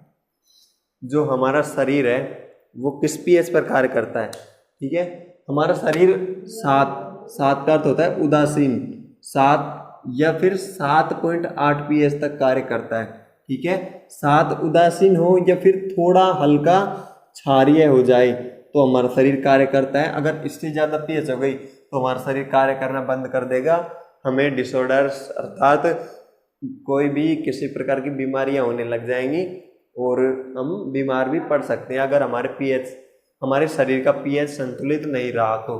कितना नहीं रहा तो अगर 7 या 7.8 तक इतने लेवल होना चाहिए, 7 या 7.2 7.3 7.4 इतने तक होगा तो नॉर्मल है, और अगर 7.8 हुआ तो अधिकतम है, इससे ज़्यादा हुआ तो हमारे शरीर में अनेक प्रकार की बीमारियां भी हो सकती है। ठीक है, वर्षा के जल का पीएच मान 5.6 से कम हो जाता है तो उसे अम्लीय वर्षा कहते हैं।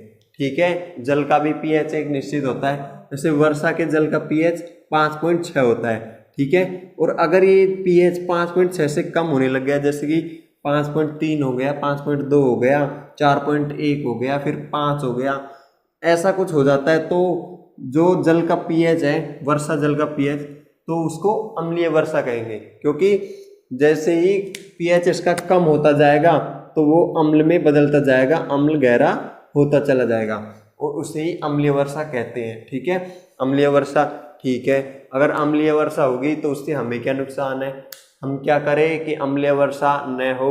ठीक है, तो क्या करें, क्या नुकसान हो सकते हैं अगर अम्लीय वर्षा मान लो हो रही है। ठीक है, तो अम्लीय वर्षा से हमें क्या नुकसान है? ठीक है, क्या नुकसान है, देखिए जैसे ताजमहल है, ताजमहल तो आपने देखा या नहीं देखा? मैंने तो नहीं देखा। ठीक है, देखेंगे अभी आगे। तो क्या होता है, से ताजमहल है, ताजमहल बिल्कुल वाइट कलर का था पहले, क्या है अब तो अनेक प्रकार की गंदगियां वगैरह से अम्लीय वर्षा बढ़ गई है। पहले ताजमहल बिल्कुल सफेद जगत, बिल्कुल सफेद बिल्कुल बर्फान सफेद, इतना सफेद था कि देखने पर आदमी अचंभित रह जाए। ठीक है, और फिर क्या है, धीरे धीरे अम्लीय वर्षा शुरू हो गई। तो अम्लीय वर्षा से जो ताजमहल है उसका कलर धीरे धीरे पीला होता चला जा रहा है। ठीक है, पीला होकर उसके जो पत्थर है, उसका जो अनमोल एक ऐसा पत्थर, ताजमहल कोई दूसरा नहीं है दुनिया में। और आपको पता है ताजमहल कितनी सुंदर बनावट है, वो धीरे धीरे क्या होता है, उसका रंग पीला होता जा रहा है, उससे ताजमहल को बहुत गहरा नुकसान हो रहा है। ठीक है, अगर अम्लीय वर्षा को नहीं रोका गया या फिर प्रकृति की शुद्धता पर कार्य नहीं किया गया तो एक दिन ताजमहल बिल्कुल पीला हो जाएगा और वो उसकी जो सुंदरता है वो नष्ट हो जाएगी। ठीक है, तो हमने पढ़ा है कि वर्षा के जल का पीएच मान 5.6 से कम हो जाता है तो उसे अम्लीय वर्षा कहते हैं। ठीक है, अगर 5.6 से कम हो गया तो अम्लीय वर्षा होगी। अम्लीय वर्षा होगी तो जैसे समुद्रों का जल भी अम्लीय हो जाएगा, फिर उसमें रहने वाले जीव जंतु वो हैं जैसे मछलियाँ आदि हैं वो भी नष्ट होने लग जाएंगे। ठीक है, प्रकृति पर सीधा प्रभाव पड़ेगा। तो अम्लीय वर्षा हो न हो इसलिए हमें प्रकृति को शुद्ध रखनी चाहिए। जो प्रकृति में होने वाली अनोन्य गैसें हैं जो हानिकारक होती हैं वे गैसें ही ऊपर जाती हैं और जब बारिश होती है तो बारिश की बूंदों के साथ वो जो गैसें हैं वो मिक्स होकर ज़मीन पर गिरती हैं। जैसे ताजमहल पर गिरती है तो उसका रंग भी धीरे धीरे सफ़ेद से पीला होने लग गया है, जो कि बहुत ही दुखद बात है। अगला देखते हैं, मधुमक्खी का डंक अम्ल छोड़ता है जिसके कारण जलन व दर्द होता है। ठीक है, जैसे कि मधुमक्खी हमारे डंक लगा देती है तो डंक लगाने के बाद हमारे वहाँ पर लाल हो जाता है और धीरे धीरे जलन व दर्द होता है। ठीक है, तो उसके लिए क्या करना चाहिए? अगर मधुमक्खी काटे तो अम्लीय हो जाता है, डंक अम्लीय होता है उसका, तो अम्लीय को हटाने के लिए क्या करना चाहिए?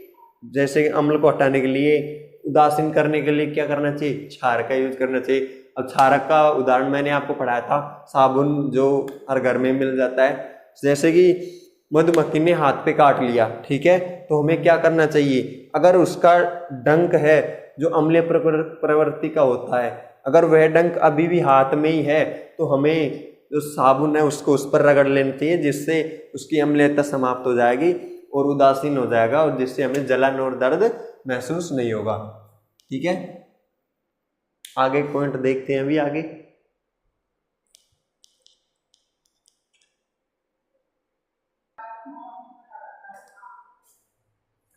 तो दोस्तों, दैनिक जीवन में पीएच के महत्व में अगला पॉइंट है, छठा पॉइंट हमारा। देखिए, खाना खाने के बाद पेट की अम्लता बढ़ जाती है। जैसे हम खाना खाते हैं तो खाना खाने के बाद पेट में अम्लता बढ़ जाती है, जिसके कारण क्या होता है? देखिए, जिससे पेट में दर्द होने लगता है, पेट में दर्द सा महसूस होता है हमें। इससे छुटकारा पाने के लिए हमें क्षारक, इनो आदि का प्रयोग करना चाहिए। जैसे हमने खाना खाया, खाना खाने के बाद हमारे पेट में कुछ दर्द सा होने लग जाता है या फिर कोई गैस एसिडिटी हो जाती है, तो क्या करें? उससे क्या होता है? हमारे पेट की अम्लता है वो बढ़ जाती है। अब अम्लता बढ़ गई पेट की तो क्या करें? अम्लता को नष्ट करने के लिए क्या किया जाता है? अम्ल को उदासीन बनाने के लिए क्षारक का प्रयोग किया जाता है, जिससे वो लवण बन जाएगा। ठीक है, तो क्षारक का प्रयोग किया जाता है। तो क्षारक, कौन सा क्षारक ले? इसमें ऐसे नहीं ले सकते हम, तो क्या ले? क्षारक के रूप में क्या प्रयोग किया जाता है? इनो एक क्षारक के रूप में प्रयोग किया जाता है, जिसे जल में डालकर और पीते हैं तो जिससे पेट की अम्लता दूर हो जाती है। हमारे पास इनो, मैं दिखाता हूँ आपको। देखिए, यह इनो, जैसे हमारे पेट में दर्द या फिर कुछ जलन वलन होती है तो क्या करते हैं? इसे यहाँ से फाड़ते हैं और एक गिलास जल में डालकर पी जाते हैं। 2 मिनट या कुछ देर के बाद में हमें रिलीफ मिल जाता है दर्द से और उदासीन बन जाता है, जो पेट की अम्लता है वो समाप्त हो जाती है। ठीक है, अगला देखते हैं हम। खाना खाने के बाद ब्रश नहीं करने से मुंह का पीएच कम हो जाता है, वह मुंह में सड़न प्रारंभ हो जाती है। ठीक है, जैसे खाना खा लिया हमने, खाना खा लिया तो खाना खाने के बाद दांतों में जो खाना है उसके टुकड़े, रोटी के टुकड़े फंसे रह जाते हैं, या फिर दांतों के बीच में जो गैप होता है उसमें फंसे रह जाते हैं। तो वह क्या है? अगर हम ब्रश नहीं करेंगे तो वो दांतों के बीच में ही फंसे रहेंगे और धीरे धीरे उनमें से क्या होने लग जाएगा? उनमें सड़न, गलन, बदबू सी प्रारंभ हो जाएगी, जिससे मुंह में से भी बदबू आने लग जाती है और मुंह का पीएच है वो क्या हो जाता है? बढ़ जाता है, कम हो जाता है। मतलब मुंह में अम्लीय प्रवृत्ति बढ़ जाती है, जिससे क्या किया जाए? अम्लीय प्रवृत्ति को नष्ट करने के लिए क्या किया जाता है? मैंने बता दिया। अम्लीय प्रवृत्ति को नष्ट करने के लिए क्षारीय माध्यम का प्रयोग किया जाता है। अब इसमें क्या क्षार्य करें, कोलगेट। कोलगेट जैसे हम कोलगेट लेकर करते हैं तो दांतों में से ब्रश से जो खाना है वो भी हट जाता है और जो मुंह का पीएच कम हो जाता है वो भी लेवल में हो जाता है और उदासीन बन जाता है। इस प्रकार जो ये टॉपिक, ये पॉइंट है वो दैनिक जीवन में पीएच का महत्व, ये पॉइंट हमारे अगला पढ़ेंगे। हमने अम्ल व क्षारक के बारे में खूब डिटेल से पढ़ लिया क्या होते हैं। अब लवण के बारे में पढ़ेंगे डिटेल, ठीक है। अगली क्लास में पढ़ेंगे हम लवण के बारे में, ठीक है। और आपने अगर इस चैप्टर की या फिर इससे पहले वाले फर्स्ट चैप्टर, इसका नाम है रासायनिक समीकरण, रासायनिक अभिक्रियाएं एवं समीकरण, उसको मिस कर दिया है तो हमारे चैनल पर आकर देख लीजिए। और इस चैप्टर के भी कुछ वीडियोस मिस कर दिए हैं तो हमारे चैनल पर आकर देख लीजिए। पूरा कोर्स करवाएंगे इस चैनल पर हम आपको, ठीक है। इस प्रकार इस बार एग्जाम्स होंगी, कोई चांस नहीं है प्रमोट होने के, ठीक है। इसलिए पढ़ाई रखी जारी और मिलते हैं अगली क्लास में। चैनल को सब्सक्राइब कर लीजिए, ठीक है। समझ में नहीं आ रहा हो तो एक बार और बता देता हूं मैं, समझाने के लिए था। नोट्स बनाते रहिएगा, बहुत ही अच्छे नोट्स हैं आपके लिए। जल में क्षारक OH माइनस आयन देते हैं, ठीक है। ये क्षारक है, इसको जल में डाला तो Na प्लस और OH माइनस में टूट गया। जब अम्ल क्षारक को जल में मिलाते समय सावधानी है, पहले सावधानी है, अम्ल क्षारक को जल में मिलाते समय धीरे धीरे डालना है। जल में अम्ल क्षारक को हमें धीरे धीरे डालना है, न कि एक साथ डाल देना है, ऐसा नहीं करना है। एक साथ नहीं डालना है बिल्कुल भी, धीरे धीरे दोनों को डालेंगे। और यह प्रक्रिया अत्यधिक उसमें से भी होती है, इसलिए कांच पात्र को धीरे धीरे हिलाते रहना है, वरना नहीं हिलाएंगे तो कांच पात्र फट भी सकता है, कोई बड़ा हादसा भी हो सकता है। इसलिए जब इसमें अम्ल व क्षारक को डालेंगे जल में तो हमें धीरे धीरे कांच पात्र को भी हिलाते रहना है।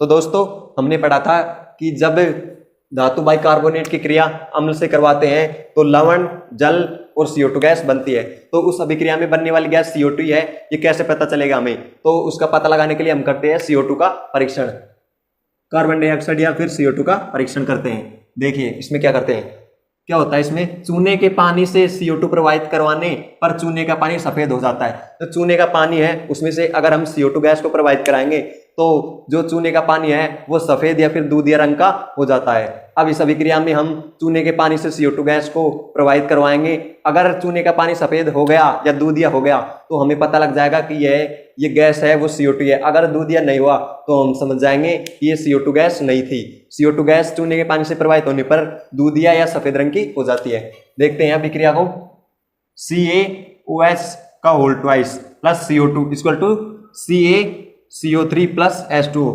CaOH2 का होल ट्वाइस, ये जो है ये चूने के पानी का सूत्र है। इसमें से जब CO2 प्रवाहित करवाएंगे तो CaCO3 दूधिया रंग का हो जाएगा जल में, ठीक है। और अधिक मात्रा में CO2 प्रवाहित कराने पर, अधिक मात्रा में अगर हम जल में CO2 प्रवाहित करवाएंगे तो क्या होगा, अगर हम पानी के दूधिया होने के बाद में भी उसमें से जो अभिकारक बनेगा उसमें से लगातार CO2 प्रवाहित करवाते ही रहेंगे तो क्या होगा। तो देखते हैं क्या होता है, CaCO3 plus H2O plus CO2, ये जो हमें उत्पाद प्राप्त हुआ था इसमें और भी अधिक मात्रा में CO2 प्रवाहित करवाई जा रही है तो क्या होगा, CO3 का होल ट्वाइस, अर्थात ये जो उत्पाद बनेगा वो रंगहीन होगा। कहने का मतलब ये है कि अगर हम दूध या जल में अधिक मात्रा में और CO2 प्रोवाइड कराएंगे तो जो उसका रंग है वो वापस बिना रंग का हो जाएगा या फिर पारदर्शी हो जाएगा। जो दूध या रंग होगा वो भी समाप्त हो जाएगा, वो पहले जैसा ही बन जाएगा। ये उत्पाद बन जाएगा जो कि पारदर्शी होता है जल की तरह। तो हम देखते हैं अभिक्रिया, देख ली तो फिर इसमें देखते हैं स्टैंड में अभिक्रिया, चित्र के द्वारा समझते हैं इसको। देखिए ये एक स्टैंड है, इस स्टैंड से ये नली को पकड़ रखी है, पीपेट नली को, और इसमें यहां पर लगा रखा है कॉर्क, जिससे कि जो गैस निकलेगी वो नली के द्वारा ही जाए, इधर होके बाहर नहीं निकले। इस नली के द्वारा ये जो नली है इसमें गैस प्रवाहित करवाई जा रही है। इसमें लेते हैं हम, इसमें HCl और Na2CO3 लेते हैं। Na2CO3 इसमें से H और इसमें HCl दोनों का मिश्रण लेते हैं तो क्या बनता है, हमने पढ़ा था कि अम्ल और अम्ल और क्षारक, अम्ल और लवण के जब क्रिया करवाते हैं तो CO2 गैस बनती है। तो इससे जो गैस बनेगी वो CO2 है कि नहीं है, इसलिए हम इसे इसमें चूने का पानी है। अगर इस गैस के द्वारा चूने का पानी दूधिया रंग का हो गया तो हम समझ जाएंगे कि ये CO2 गैस है। अगर दूधिया रंग का नहीं हुआ तो हम समझ जाएंगे कि CO2 गैस नहीं है। ये इसमें लिया गया है चूने का पानी और अधिक मात्रा में CO2 गैस प्रवाहित करवाएंगे इसमें, तो ये रंगहीन हो जाएगा, पानी जैसे कलर का ही हो जाएगा। ठीक है, तो ये HCl अम्ल लेते हैं, ये अम्ल और ये है धातु कार्बोनेट। अम्ल और धातु कार्बोनेट की क्रिया करवाते हैं तो लवण और जल और CO2 गैस बनती है। तो इसमें जल और लवण रह जाएंगे और जो गैस है वो ऊपर होकर इसमें नली में चली जाएगी। इस नली में जाने के बाद अगर ये जो चूने का पानी है वो दूधिया रंग का हो गया तो हम समझ जाएंगे कि CO2 गैस है, और नहीं हुआ तो समझ जाएंगे CO2 गैस नहीं है। ये क्या होता है, ये एक प्रक्रिया होती है जो हम लैब में करवाते हैं इस स्टैंड पर इस नली को लगाकर। तो हम देखते हैं कि दूधिया रंग का पानी होता है तो फिर कैसे होता है, वो चॉक पाउडर की तरह होता है, कुछ देर बाद वो नीचे बैठ जाता है। कैसे, देखिए जैसे कि ये एक बीकर है, इस बीकर में हम जल लेते हैं, इस बीकर में हम जल लेते हैं। जल में अगर हम चॉक पाउडर को डालेंगे तो क्या होगा, चॉक पाउडर कुछ देर तक इस पानी को दूधिया कर देगा और फिर अंत में नीचे बैठ जाएगा। इसी प्रकार इसमें होता है, कुछ देर तक चूने के पानी को CO2 गैस दूधिया कर देती है और अधिक मात्रा में CO2 गैस प्रवाहित कराने पर वो नीचे की तरफ जम जाता है और ऊपर का पानी पारदर्शी हो जाता है।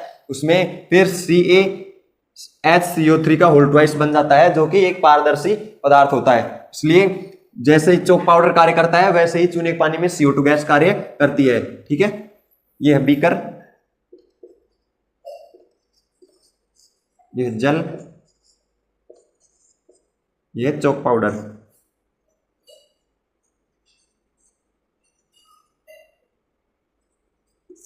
जिस प्रकार चॉक पाउडर कार्य करता है जल में, उसी प्रकार CO2 गैस चूने के पानी में CO2 गैस कार्य करती है। अगला टॉपिक है हमारा अम्ल व क्षारक की परस्पर अभिक्रिया। हमने अम्ल की धातु कार्बोनेट के साथ अभिक्रिया करवा ली, धातु बाइकार्बोनेट के साथ अभिक्रिया करवा ली।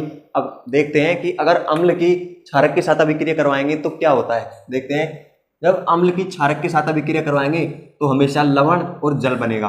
देखते हैं समीकरण के द्वारा, जब HCl की अभिक्रिया NaOH क्षारक के साथ करवाई जाएगी तो लवण NaCl और जल बनेगा। ठीक है, ये एक लवण है, NaOH एक क्षारक है और HCl एक अम्ल है।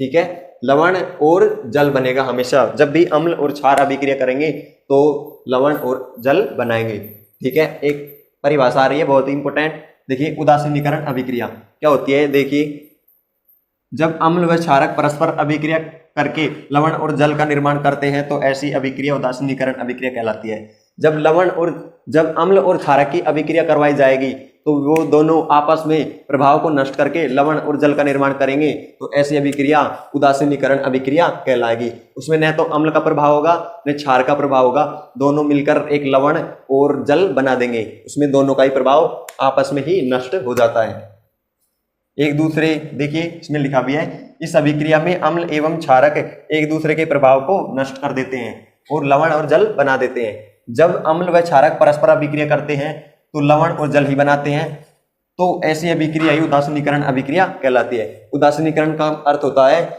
उदासीन हो जाना। जैसे कि अम्ल और क्षारक दोनों अभिक्रिया करेंगे तो उदासीन होकर एक लवण बनाएंगे और जल का निर्माण करेंगे। हम पढ़ा रहे हैं कक्षा 10 की विज्ञान और उसका पाठ 2 जिसका नाम है अम्ल क्षार एवं लवण। पाठ पूरा कवर कर लिया हमने, सिर्फ आज कर देंगे पूरा पाठ को, आज समाप्त कर देंगे पाठ को। पहला पाठ हमने पढ़ा दिया है, आपको पता है। और अगर आपने उस पाठ को और इस दूसरे पाठ की वीडियो को मिस कर दिया है तो आप हमारे YouTube चैनल पर जाकर देख सकते हैं। चैनल को खोलेंगे तो आपको साइंस के नाम से एक प्ले लिस्ट मिल जाएगी, उस प्ले लिस्ट में सारी वीडियोस क्रम वाइज मिल जाएंगी। ठीक है, तो आप देख लेना। ठीक है, तो देखते हैं, हमने अम्ल के बारे में पढ़ लिया था, क्षारक के बारे में पढ़ लिया था और अब पढ़ते हैं लवण के बारे में। अम्ल के बारे में हमने सब कुछ पढ़ लिया था, अगर आपने वो वीडियो मिस कर दी तो आप जाकर देख सकते हैं। ठीक है, देखिए अब पढ़ते हैं हम लवण। लवण क्या होते हैं? लवण हमने पहले भी बता दिया और अब भी बता रहे हैं। अम्ल और क्षार जब मिलते हैं तो लवण और जल बनाते हैं। ठीक है, अम्ल प्लस क्षार तो क्या बनेंगे? लवण प्लस जल। ठीक है, और अम्ल क्या है लिया है हमने? HCl अम्ल ले लिया और क्षार क्या है? NaOH sodium hydroxide. तो इनकी जब रिएक्शन होगी तो क्या बनेगा, NaCl प्लस H2O। NaCl एक लवण है और H2O जल है ही, और NaOH एक क्षार है, ठीक है। और अम्ल यहाँ पर HCl अम्ल है, हाइड्रोक्लोरिक अम्ल, ठीक है। ये बनेंगे। और हम लवण के बारे में पढ़े तो हमने यही देखना है कि लवण कैसे बनते हैं, ठीक है। तो लवण कैसे बनते हैं, अम्ल और क्षारक की जब अभिक्रिया करवाएंगे तो हमें लवण और जल प्राप्त होगा। हमें मतलब है सिर्फ लवण से, क्योंकि हम पढ़ भी लवण रहे। तो लवण कैसे बन रहा है, अम्ल और क्षारक मिलकर लवण बनाते हैं। लवण क्या होते हैं, लवण उदासीन होते हैं जो अम्ल और क्षारकों के मिलने से बनते हैं। उदासीनीकरण अभिक्रिया पढ़ा दी आपको, अगर आपने नहीं देखी है तो वीडियोस में जाकर देख लीजिए, ठीक है। अगला हम देखते हैं, अगला टॉपिक है लवण से रसायन बनाना। जो ये लवण बना है इससे हम कौन कौन से रसायन बना सकते हैं, ठीक है। कितने प्रकार के रसायन बना सकते हैं जो हमारे दैनिक दिनचर्या में काम आते हैं और किसी कार्य में भी काम आते हो, ऐसे लवण देखेंगे हम। ऐसे लवणों से कौन कौन से रसायन बनाए जा सकते हैं, उनमें पहला है सोडियम हाइड्रोक्साइड। सोडियम हाइड्रोक्साइड, ठीक है, NaOH2, ठीक है, सोडियम हाइड्रोक्साइड। तो सोडियम हाइड्रोक्साइड कैसे बनता है, ठीक है, वो देखेंगे हम। लवण से किस प्रकार बनाते हैं। अगला है विरंजक चूर्ण। विरंजक चूर्ण कैसे बनता है लवण से। Baking soda. बेकिंग सोडा कैसे बनता है, धोने का सोडा। धोने का सोडा आप जानते हैं सब, जो कपड़ों को धोने के लिए काम में लिया जाता है। बेकिंग सोडा जिसको डाला जाता है खाने वगैरह में, ठीक है, वो सब पढ़ेंगे। प्लास्टर ऑफ पेरिस, POP, ठीक है, इसको पढ़ेंगे हम। POP प्लास्टर ऑफ पेरिस के बारे में पूरी तरह पढ़ेंगे। इसका नाम है प्लास्टर ऑफ पेरिस, ठीक है। ये पेरिस क्यों रखा गया, क्योंकि पेरिस आप सब जानते हैं एक जगह का नाम है, सिटी, जो हाँ बहुत ही लोग घूमने जाते हैं, देखने लायक स्थल है। मैं तो नहीं गया, लेकिन आप जाके देखना, मैं तो सपनों में ही घूम लूंगा, खैर, ठीक है। तो प्लास्टर ऑफ पेरिस, पेरिस क्यों नाम रखा गया इसका। पेरिस इसलिए नाम रखा गया क्योंकि सबसे पहले इसको जो बनाया गया था वो पेरिस में ही बनाया गया था, इसलिए इसका नाम जो प्लास्टर ऑफ पेरिस रख दिया गया। आप सब इनके उपयोग पढ़ेंगे, ठीक है। हाँ, किसी की हड्डी वड्डी टूट जाती है तो हम प्लास्टर करवा के आते हैं, ठीक है, वो प्लास्टर वही होता है, POP। या फिर मकान है, किसी मकान की छत में जो डिजाइन बनाई जाती है वो POP होता है। पुट्टी होती है, वॉल पुट्टियां, उनमें POP की मात्रा डाली जाती है, ठीक है। जो मकान की छत में हम लगवाते हैं POP, उससे मकान अच्छा दिखता है, इसलिए इसका उपयोग अब अनेक चीजों में किया जाता है। आगे हम डिटेल में पढ़ेंगे, ठीक है, इन सबको डिटेल में पढ़ेंगे हम अगले पेज पर, पांचों चीजों को। और लवण से देखेंगे कौन कौन से रसायन बनाए जा सकते हैं, वो रसायन किस प्रकार बनाए जा सकते हैं, इनकी समीकरण पढ़ेंगे, पूरे इनके बारे में डिटेल में पढ़ेंगे। लवण से कौन कौन से रसायन बनाए जा सकते हैं, उसमें पहला हमारा सोडियम हाइड्रोक्साइड, जिसका रासायनिक सूत्र होता है NaOH, सोडियम हाइड्रोक्साइड, ठीक है। हाइड्रोक्साइड, इससे पता लग रहा है हमें कि ये एक क्षारक है, ठीक है, क्षारक है। अम्ल व क्षारक की पहचान हम उसके नाम को देखकर भी बता सकते हैं, ठीक है। जैसे HCl अम्ल है, HCl, तो इसे हम कहते हैं हाइड्रोक्लोरिक अम्ल, ठीक है। हाइड्रो का मतलब होता है, जैसे अम्ल जल में H+ आयन देते हैं, जिसे कहते हैं हाइड्रोइड आयन। तो हाइड्रोक्स HCl, हाइड्रोक्लोरिक अम्ल। हाइड्रो, जहां पर भी आगे हाइड्रो आ जाए इसका मतलब है कि वह अम्ल है, और जहां पर भी आगे हाइड्रोक्साइड आ जाए, हाइड्रो आ जाए, वहां पर अम्ल है, और हाइड्रा आ जाए वहां पर क्षार है, ठीक है। ऐसे भी हम पहचान सकते हैं, ठीक है। तो क्या है देखिए, इसकी डेफिनेशन से समझते हैं। NaCl के जलीय विलयन में विद्युत धारा प्रवाहित करवाने पर हमें सोडियम हाइड्रोक्साइड प्राप्त होता है, ठीक है। NaCl, इसका मतलब है जब नमक का, NaCl नमक होता है, सब जानते हैं। NaCl के जलीय विलयन में जब विद्युत धारा प्रवाहित करवाएंगे तो हमें क्लोरीन गैस, हाइड्रोजन गैस और सोडियम हाइड्रोक्साइड प्राप्त होता है, ठीक है। समीकरण देख लेते हैं। NaCl के विलयन में, जब NaCl है, NaCl के जलीय विलयन में, ये जल ले लिया, इसके विलयन में विद्युत धारा प्रवाहित करवाएंगे, ठीक है, विद्युत धारा।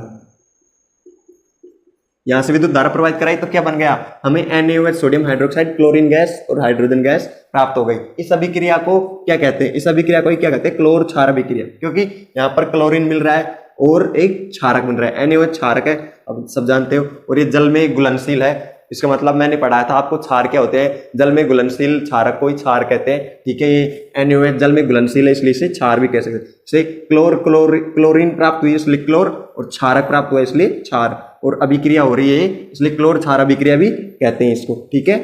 कभी कभी पूछा जाता है शॉर्ट आंसर में, ठीक है। और इसको चित्र के द्वारा, जो ये गैसें हैं वो क्या काम आती है, ये क्या काम आता है, उसको आगे अगले पेज पर पढ़ते हैं। देखिए, हमने जो अभिक्रिया पढ़ी थी कि जो NaCl है उसके जलीय विलयन में विद्युत धारा प्रवाहित कराने पर हमें NaOH, Cl2 गैस और H2 गैस प्राप्त होती है। ठीक है, इन गैसों का काम क्या है, ये गैसें क्या काम आती है। ठीक है, ये होने के बाद में इनसे कौन कौन से रसायन बनाए जाते हैं। ठीक है, हम यही तो पढ़ रहे थे कि रसायन बनाए जाते हैं, लवण से रसायन बनाए जा सकते हैं, और NaOH लवण से कौन कौन से रसायन बनाए जा सकते हैं, और इनमें जो गैसें होती हैं, गैसें रिलीज होती हैं अभिक्रिया करवाने के बाद, जैसे Cl2, H2, इन गैसों का भी क्या उपयोग होता है वो देखते हैं। ठीक है, तो NaCl की क्रिया जल से कराने पर तीन चीजें हमें प्राप्त होती हैं। तीनों चीजों को पढ़ेंगे हम, तीनों चीजें क्या क्या काम में आती है। ठीक है, पहले हाइड्रोजन से शुरुआत करते हैं। ठीक है, जब NaCl के जलीय विलयन में हम करंट लगाएंगे, विद्युत धारा प्रवाहित कराएंगे, तो हमें कैथोड पर हाइड्रोजन गैस प्राप्त होगी और एनोड पर Cl2 गैस प्राप्त होगी। और जो कैथोड है, कैथोड के पास में हमें NaOH क्रिस्टल के रूप में प्राप्त होगा। ठीक है, कैथोड के पास। ठीक है, याद रखना और नोट्स बनाते जाना। ठीक है, तो H2 गैस, ठीक है, इससे क्या क्या बनाए जा सकते हैं। ठीक है, वो देखते हैं। H2 गैस ईंधन में काम आती है, जैसे कोई ईंधन बनाना है, ईंधन डायरेक्ट बन के नहीं आते, इन्हें फिल्टर किया जाता है, तो इन्हें फिल्टर करने में और वगैरह वगैरह में H2 गैस यूज आती है। मार्गरीन में वह खाद के लिए। ठीक है, मार्गरीन पदार्थ होता है एक जहरीला, वो बनाने में, खाद के लिए, खाद बनाने में, जैसे कि हाइड्रोजन गैस, जैसे कि फसलों को अच्छी उपजाऊ बनाने के लिए, फसलों को अच्छी तरह से वृद्धि करने के लिए हाइड्रोजन गैस, हाइड्रोजन की भी आवश्यकता होती है। ठीक है, वो उसका हम खाद बनाते हैं। ठीक है, खाद बनाने के लिए। और अमोनिया बनाने में भी काम आती है। ठीक है, Cl2 गैस क्या काम आती है, क्लोरीन गैस। ठीक है, ये हाइड्रोजन गैस, क्लोरीन गैस, छोटी छोटी बातें हैं, वो आप याद रख लेना। ठीक है, जल की स्वच्छता क्या काम आती है। ठीक, ये क्लोरीन है, वो क्या काम आती है, ये जल की स्वच्छता को बनाए रखने के लिए काम आती है। ठीक है, कोई अशुद्ध जल है या फिर कोई जल है जिसको हमें साफ करना है, तो क्या करना पड़ेगा, उसमें क्लोरीन गैस प्रोवाइड करवाएंगे तो वो जल स्वच्छ हो जाएगा। ठीक है, आगे है स्विमिंग पूल में भी यूज किया जाता है इसका।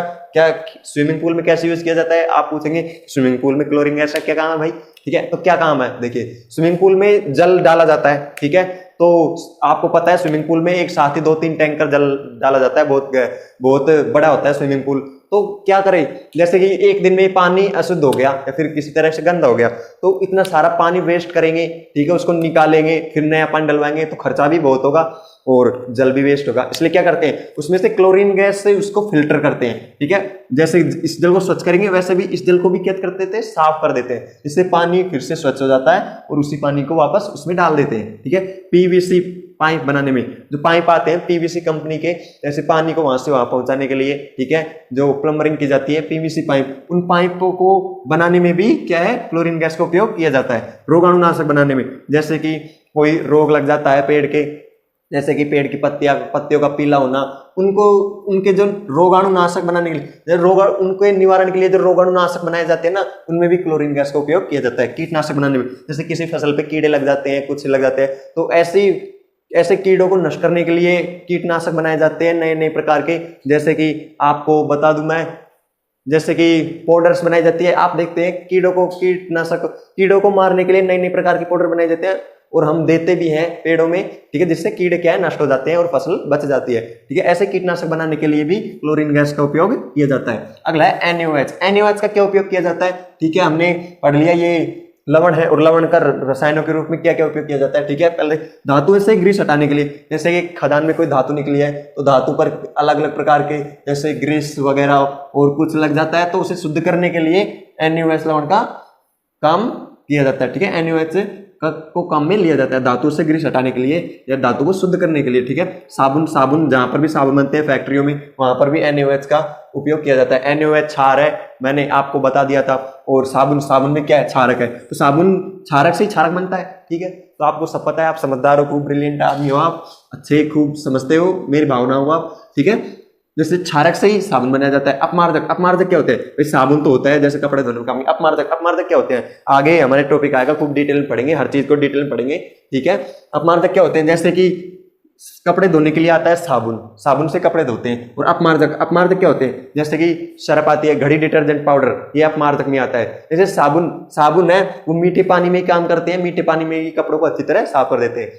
लेकिन अगर किसी के पानी खारा हो या कड़वा हो, किसी प्रकार का पानी हो, तो क्या करें, उसमें साबुन काम नहीं आता है। ठीक है, तो वहां पर क्या करते हैं, वहां पर नए नए प्रकार के अपमार्जक यूज किए जाते हैं, जैसे कि घड़ी डिटर्जेंट पाउडर और बहुत से अपमार्जक हैं उनका यूज किया जाता है, उससे कपड़े साफ हो जाते हैं। ठीक है, अपमार्जक जहां पर भी बनाए जाते हैं वहां पर भी NaOH का उपयोग किया जाता है। कागज बनाने में कैसे, जैसे कि पेड़ों की छाल से कागज बनाए जाते हैं। ठीक है, तो कागज बनाएंगे तो पेड़ों की छाल तो आप जानते हैं पीली हो सकती है, काली भी हो सकती है, कैसे कैसे पेड़ों की छाल हो सकती है। तो ठीक है, कागज होते हैं बिल्कुल व्हाइट। तो ठीक है, क्या करते हैं NaOH के विलयन में जब जो होगा, हम पेड़ों की छाल से जो छाल प्राप्त करेंगे उसको जब NaOH के विलयन से गुजारेंगे तो वो कलरलेस हो जाता है, व्हाइट हो जाता है बिल्कुल। ठीक है, और फिर उससे ही ये व्हाइट पेपर बनाए जाते हैं। ठीक है, वो पीले रंग की होती है। अगर आपने देखा होगा कई अच्छी क्वालिटी के पेपर नहीं आते हैं, कॉपियां नहीं आती है, वो करीब करीब पीले रंग की होती है। वो सस्ती भी आती है क्योंकि उनमें ज्यादा NaOH का प्रयोग नहीं किया जाता। ठीक है, और जो बढ़िया क्वालिटी के पेपर आते हैं, कागज आते हैं, उनमें NaOH का ज्यादा प्रयोग किया जाता है, इसलिए वो महंगे भी आते हैं। ठीक है, कागज बनाने जहां पर भी कागज बनते हैं उन फैक्ट्रियों में भी NaOH का प्रयोग किया जाता है। कृत्रिम फाइबर बनाने में, फाइबर आप जानते हो सब, जैसे कि फाइबर में प्रकाश आर पार हो सकता है। ठीक है, जैसे कि फाइबर लगाते हैं, फाइबर तो आप सब जानते हैं, फाइबर लगाते हैं। तो फाइबर होते हैं उनको बनाने में भी आपने देखा होगा फाइबर भी थोड़े थोड़े पारदर्शी होते हैं, उनको पारदर्शी बनाने के लिए किसका उपयोग किया जाता है, वहां पर भी NaOH का उपयोग किया जाता है, क्षारक का। क्षारक, NaOH एक क्षार भी है और क्षारक भी है। ठीक है, क्योंकि ये जल में घुलनशील है इसलिए इसे क्षार भी कह सकते हैं, वैसे तो है क्षारक है। ठीक है, इनके उपयोग ये है। और आगे हम अगला पढ़ते हैं। ठीक है, अगले पेज में अगला क्षारक। तो दोस्तों सेकंड है लवण, हमारा विरंजक चूर्ण क्या होता है। ठीक है, देखते हैं विरंजक चूर्ण क्या होता है। बुझे हुए चूने पर Cl2 गैस की क्रिया करवाने पर विरंजक चूर्ण प्राप्त होता है। जैसे बुझा हुआ चूना है, उस पर अगर हम Cl2 गैस प्रोवाइड करवाएंगे तो क्या बनेगा, CaCl2 प्लस H2O, तो हमें विरंजक चूर्ण प्राप्त होगा। ठीक है, विरंजक चूर्ण का सूत्र है CaO, और लगेगा यहाँ पर बीच में, मिस हो गया। ठीक है, CaOCl2 प्लस H2O। ठीक है, ये CaOH2 ये क्या है, यहाँ पर बुझा हुआ चूना।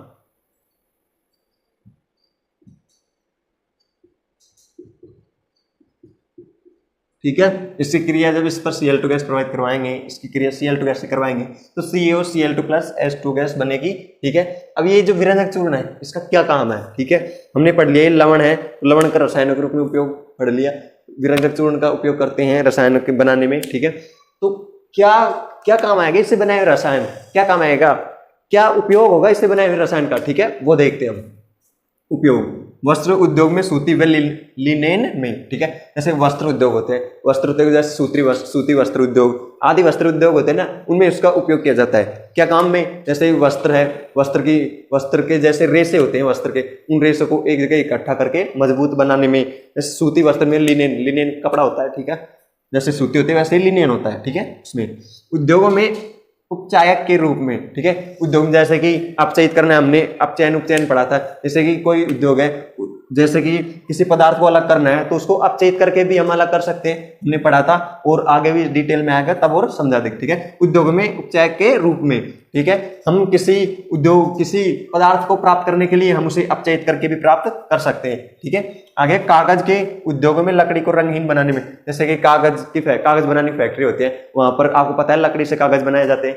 ठीक है, तो लकड़ी पीले रंग की होती है, तो उसका जो रंग है उसको अपचयित कर देते हैं, उस रंग को हटाने के लिए भी इस विरंजक चूर्ण का उपयोग किया जाता है। ठीक है, आपको नाम से ही पता चल रहा है, रंजक क्या होते हैं, जो रंग प्रदान करते हैं। तो विरंजक मतलब जो रंग को हटा देंगे, विरंजक चूर्ण जो रंग को हटाने के काम आते हैं, वो चूर्ण, नाम से पता लग रहा है। ठीक है, आप नाम देखते ही पहचान भी सकते हो। कागज के उद्योग में लकड़ी को रंगहीन बनाने में और जल को पीने योग्य बनाने में। ठीक है, यहाँ पर भी वो हटा रहा है। ठीक है, विरंजक मतलब हटा देगा कलर को, फिर अशुद्धियों को, सब कुछ को, जैसे कि ये हमें शुद्ध चीज प्राप्त करवाएगा, बस अशुद्ध चीज को वहां से हटा देगा। ठीक है, तो क्या होगा, देखिए जल को पीने योग्य बनाने में विरंजक चूर्ण का उपयोग किया जाता है। ठीक है, अब जल को पीने योग्य बनाने में कैसे किया जाता है। ठीक है, आप बोलोगे सर आप करते हो क्या, हमने तो किया ही नहीं, मैं भी नहीं करता हूं। तो कहाँ करते हैं इसका उपयोग, हमने तो देखा ही नहीं। ठीक है, तो मैं बताता हूँ कहाँ करते हैं। जैसे कि हम RO का पानी पीते हैं, RO की फुल फॉर्म होती है रिवर्स ऑस्मोसिस। ठीक है, ये बेसिक चीजें हैं, साइंस वाले स्टूडेंट्स को ये याद होनी चाहिए। ठीक है, RO आप बोलते हैं RO का पानी, RO का पानी, अगर RO का पानी कुछ फुल फॉर्म तो होगी, तो उसके रिवर्स यानी पीछे, ऑस्मोसिस यानी फिल्टर हो जाता है, पीछे होके उसकी क्रिया करा के उसको फिल्टर कर देते हैं, उसमें जो अशुद्धि होती है वो भी नष्ट हो जाती है। ठीक है, अब बोलोगे सर आप RO का पानी पीते हो क्या ये सही होता है, सही नहीं होता है, क्या करें, हम पिए कि नहीं पिए। ठीक है, तो एक हद तक ये सही भी है और एक हद तक गलत भी है, क्योंकि अब कैसे है, ठीक है, इसको बताते हैं डिटेल में।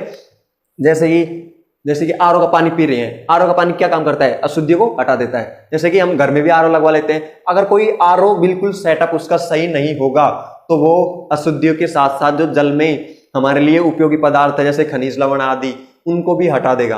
अगर ऐसा पानी हम पीते रहे जैसे कुछ दिनों तक 6-7 महीनों तक ऐसा पानी हमने पी लिया जिसमें नहीं लोहा लौह तत्व और इंपोर्टेंट जो इंग्रेडिएंट्स हैं उनको भी हटा देगा वो, तो ऐसे पानी से हम धीरे धीरे बीमार हो सकते हैं। क्योंकि आपको पता है आजकल जल में फ्लोराइड बहुत हो रहा है, लेकिन उसको शुद्ध करने के लिए आरओ की जरूरत है भी, और बिना आरओ का सेटअप सही नहीं होने के कारण हमें नुकसान भी हो सकता है आरओ के पानी से।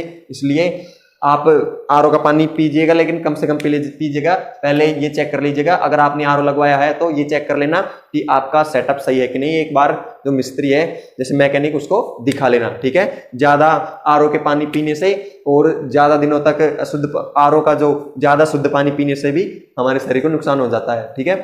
हमारे जैसे शरीर में तत्वों की जैसे इंपोर्टेंट इंग्रेडिएंट्स तत्व हैं उनकी कमी हो जाती है, जिससे हम बीमार भी हो सकते हैं, ठीक है। तो आरओ का पानी कुछ हद तक सही भी रहता है, कुछ हद तक गलत भी रहता है, जैसे जल को पीने योग्य बनाने में, ठीक है। जैसे आरओ की बड़ी बड़ी कंपनी होती है, आरओ का पानी आता है उनमें इसका उपयोग किया जाता है किसका, विरंजक चूर्ण का, ठीक है। तीसरा पढ़ते हैं हम, ठीक है।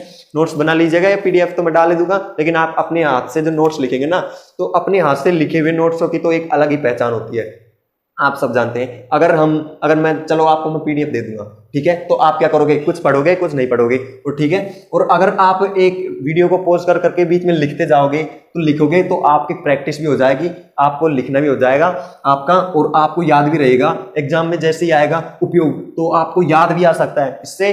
जैसे कि खुद के हाथ से लिखे हुए नोट्स का 50% हिस्सा होता है हमारे याद करने में, दूसरे का लिखा हुआ दूसरे का ही होता है, और खुद के हाथ से जो रिटर्न करते हैं लिखते हैं उसको एक बार पढ़ने में याद हो जाता है, और जो दूसरे के हाथ से लिखे हुए को वापस हम रीडिंग करते हैं ना तो याद ही नहीं आता है क्या बोला था क्या हुआ था। और खुद के हाथ से जो लिखते हैं हम खुद के हिसाब से बन लेते हैं, सर ने इसको ऐसे समझाया था, तो कुछ जो लिखा हुआ छूट जाता है उसको हम नोट्स में लिख भी लेते हैं शॉर्ट में समझने के लिए, जैसे कि बाद में याद रहे हमको, ठीक है। तो मेरी मानो तो आप साथ साथ एक कॉपी ले लेना, उसमें बनाए जाना, ठीक है। कोर्स पूरा करवाएंगे हम, चैनल कर लेना सब्सक्राइब, ठीक है। बेल आइकन को प्रेस कर देना, वीडियो को लाइक कर देना, और कुछ समस्या है तो कमेंट करके बोल देना बच्चों। तीसरा हमारा बेकिंग सोडा या फिर खाने का सोडा, इसका सूत्र होता है NaHCO3, ठीक है। अब आप नाम देख के सोचेंगे खाने का सोडा, अब ये खाने का है क्या, बिल्कुल सही सोच रहे हैं आप गलत सोच ही नहीं सकते। इसका नाम है खाने का सोडा, तो ये खाने में भी काम में लिया जाता है। अब खाने में कैसे काम में लिया जाता है बताएंगे, रुको जरा सब्र करो। पहले डेफिनेशन देखते हैं, यह दुर्बल असंचारक है, ठीक है। दुर्बल असंचारक, इसका मतलब क्या होता है, दुर्बल आप जाने, दुर्बल आदमी जिसमें बल नहीं हो, इसमें क्षमता न हो। असंचारक यानी जैसे असंचारक जो नष्ट हो जाए, आसानी से ही नष्ट हो जाए या किसी के साथ घुल मिल जाए, दुर्बल असंचारक है, ठीक है। ये आसानी से ही नष्ट हो जाता है, कुछ नुकसान नहीं पहुंचाता है, ये किसी को संचारित नहीं करता। जैसे कि अगर इसे हम खा लेंगे ना कुछ नहीं होगा, ठीक है, खा लेना। जैसे कि बेकिंग सोडा है, खाने का सोडा हो, खाने का सोडा नाम से पता लग रहा है अगर खाएंगे तो कोई नुकसान नहीं होगा, तो खाने का है, तो दुर्बल असंचारक है वो, ठीक है। तो इसकी क्या करते हैं, रासायनिक समीकरण देख लेते हैं, ठीक है। NaCl सब जानते हैं नमक होता है, और नमक देसी भाषा में नून, ठीक है। और CO2 गैस, H2 होता है जल, और NH3 होता है अमोनिया। जब इनको मिलाएंगे, ठीक है, तो क्या बनेगा NH4Cl, ठीक है, NH4Cl। और क्या बनेगा, बेकिंग सोडा, जिसका सूत्र होता है NaHCO3, बेकिंग सोडा और NH4Cl, इसको बोलते हैं अमोनियम, ये प्राप्त होगा, ठीक है।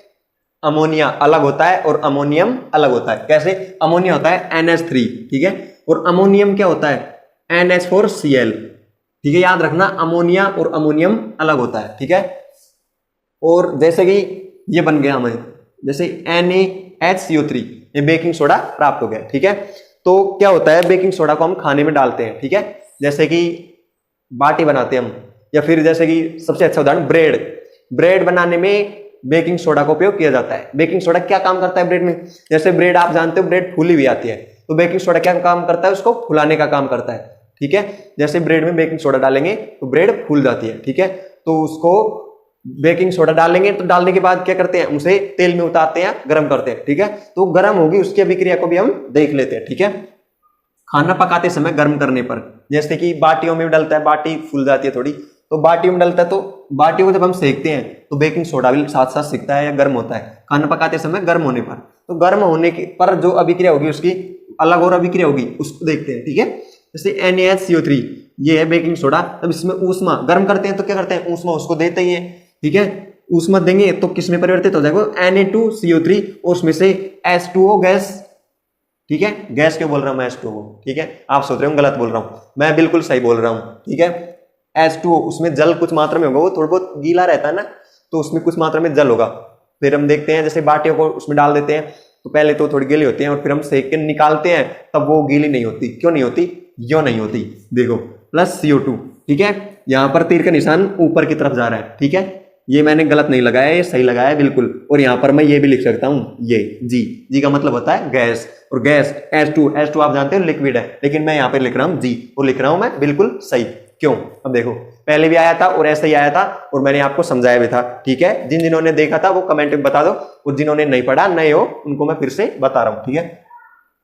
H2O अब इसमें जल होगा, तो जल कैसे निकल पाएगा, इसमें से जल ऊष्मा के रूप में निकलेगा। यहाँ पर जल ऊष्मा के रूप में, जैसे वाष्प के रूप में। जल आप जानते हो एक तो लिक्विड के रूप में होता है और एक खाना पकाते समय वाष्प के रूप में भी जल बाहर निकलता है, ऊपर की तरफ जाता है। वाष्प क्या होती है, वाष्प गैस होती है, इसलिए मैंने यहाँ पर गैस लिखा है, और CO2 गैस बनती है, ठीक है।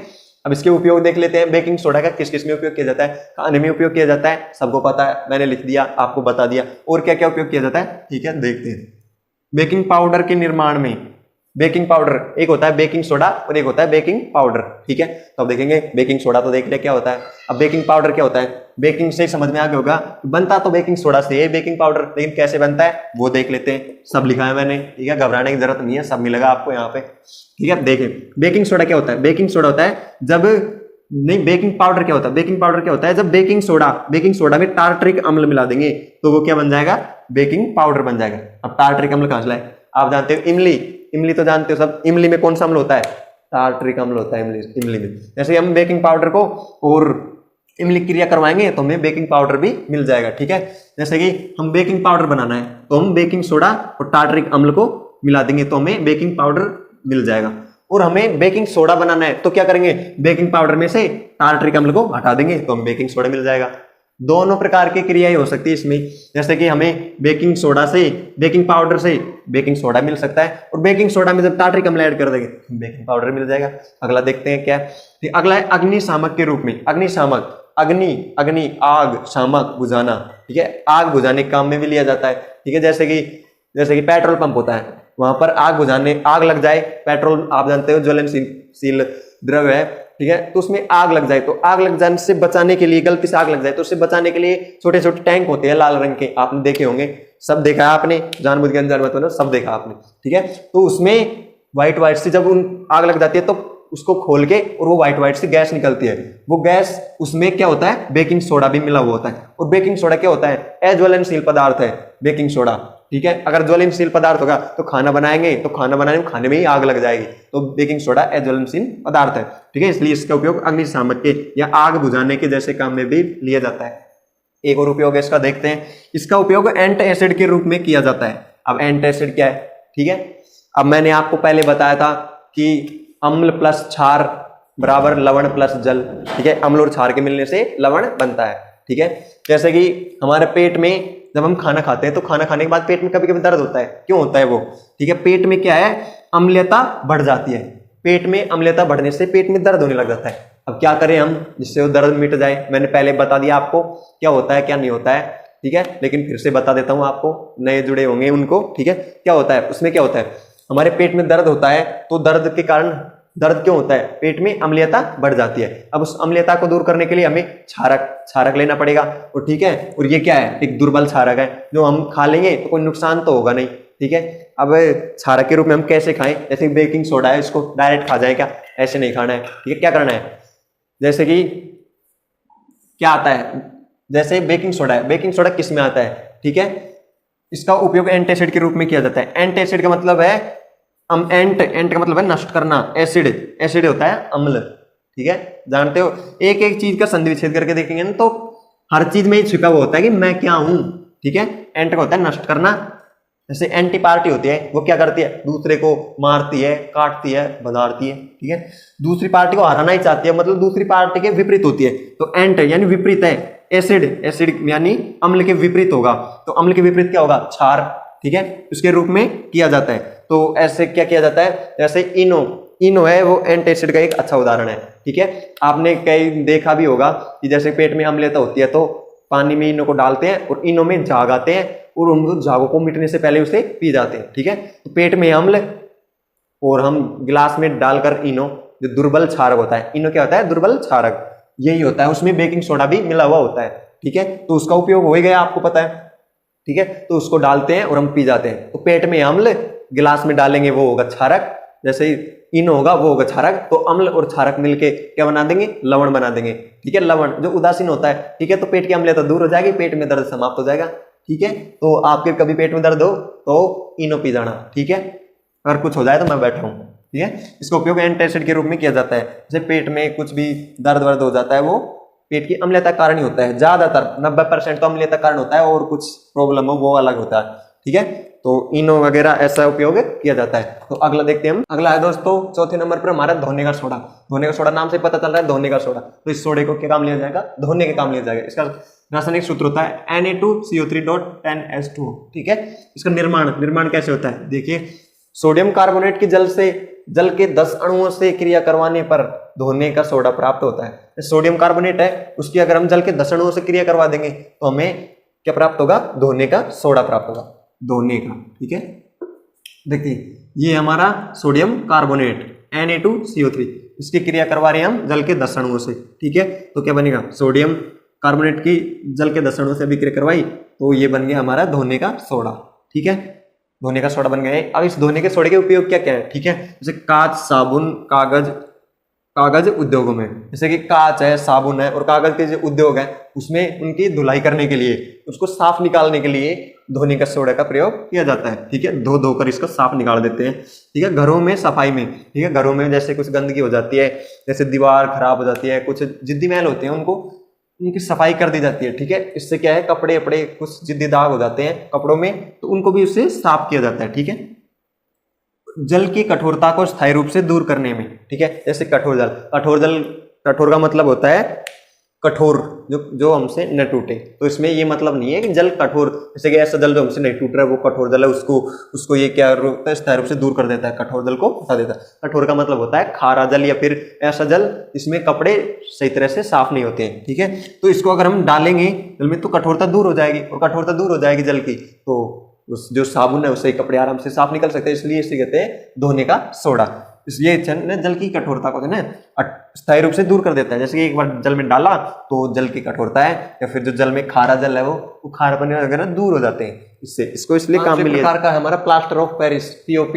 इसका सूत्र होता है रासायनिक सूत्र CaSO4.12H2O, ठीक है।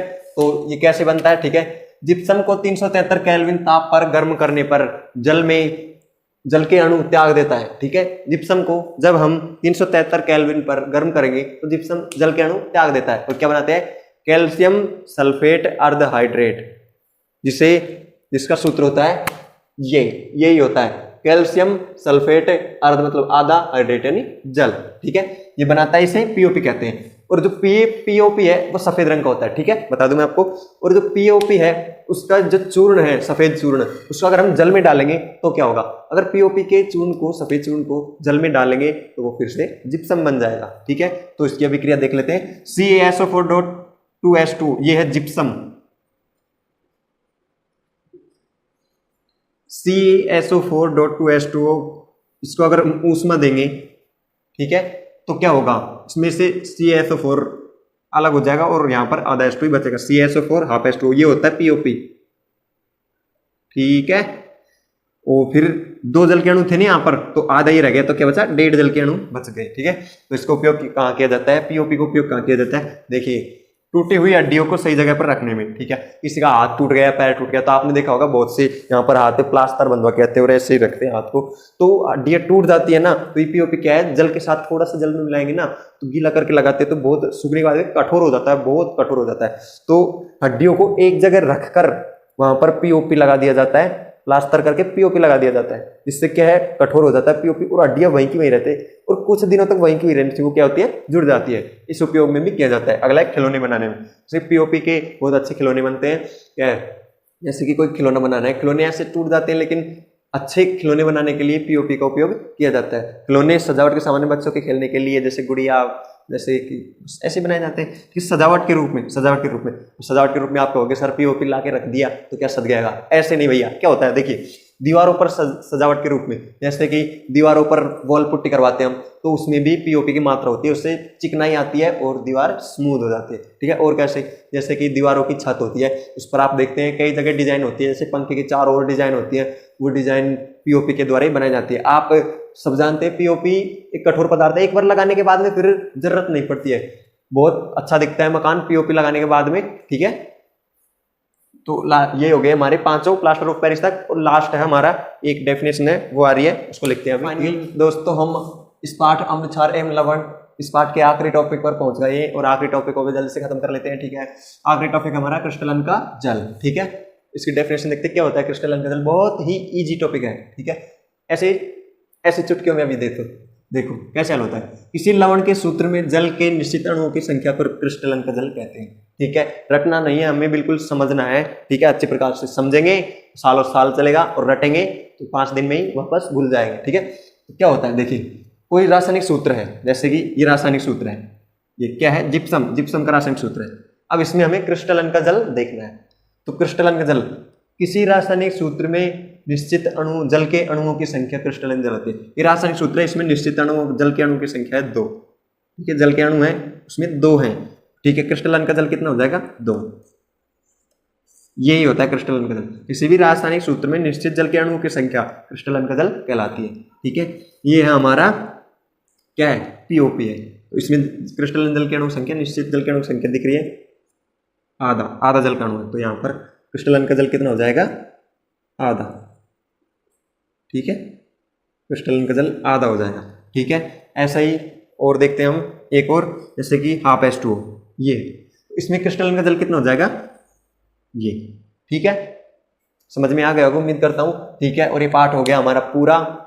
ठीक है, कुछ समझ में नहीं आ रहा हो, कुछ समझ में नहीं आया और कुछ छूट गया हो तो हमें कमेंट करके बताइए। ठीक है, पार्ट नंबर 3 की ओर जाएंगे हम। 2 पार्ट करवा दिए हैं। पहला पार्ट, उसकी वीडियो अगर आपने नहीं देखी है तो देख लेना जाकर, चैनल पर प्लेलिस्ट में मिल जाएंगे आपको सारी वीडियो, क्रम वाइज मिल जाएगी। ठीक है, पीडीएफ चाहिएगा तो आप बोल दीजिएगा, मैं पीडीएफ भी डाल दूंगा। ठीक है,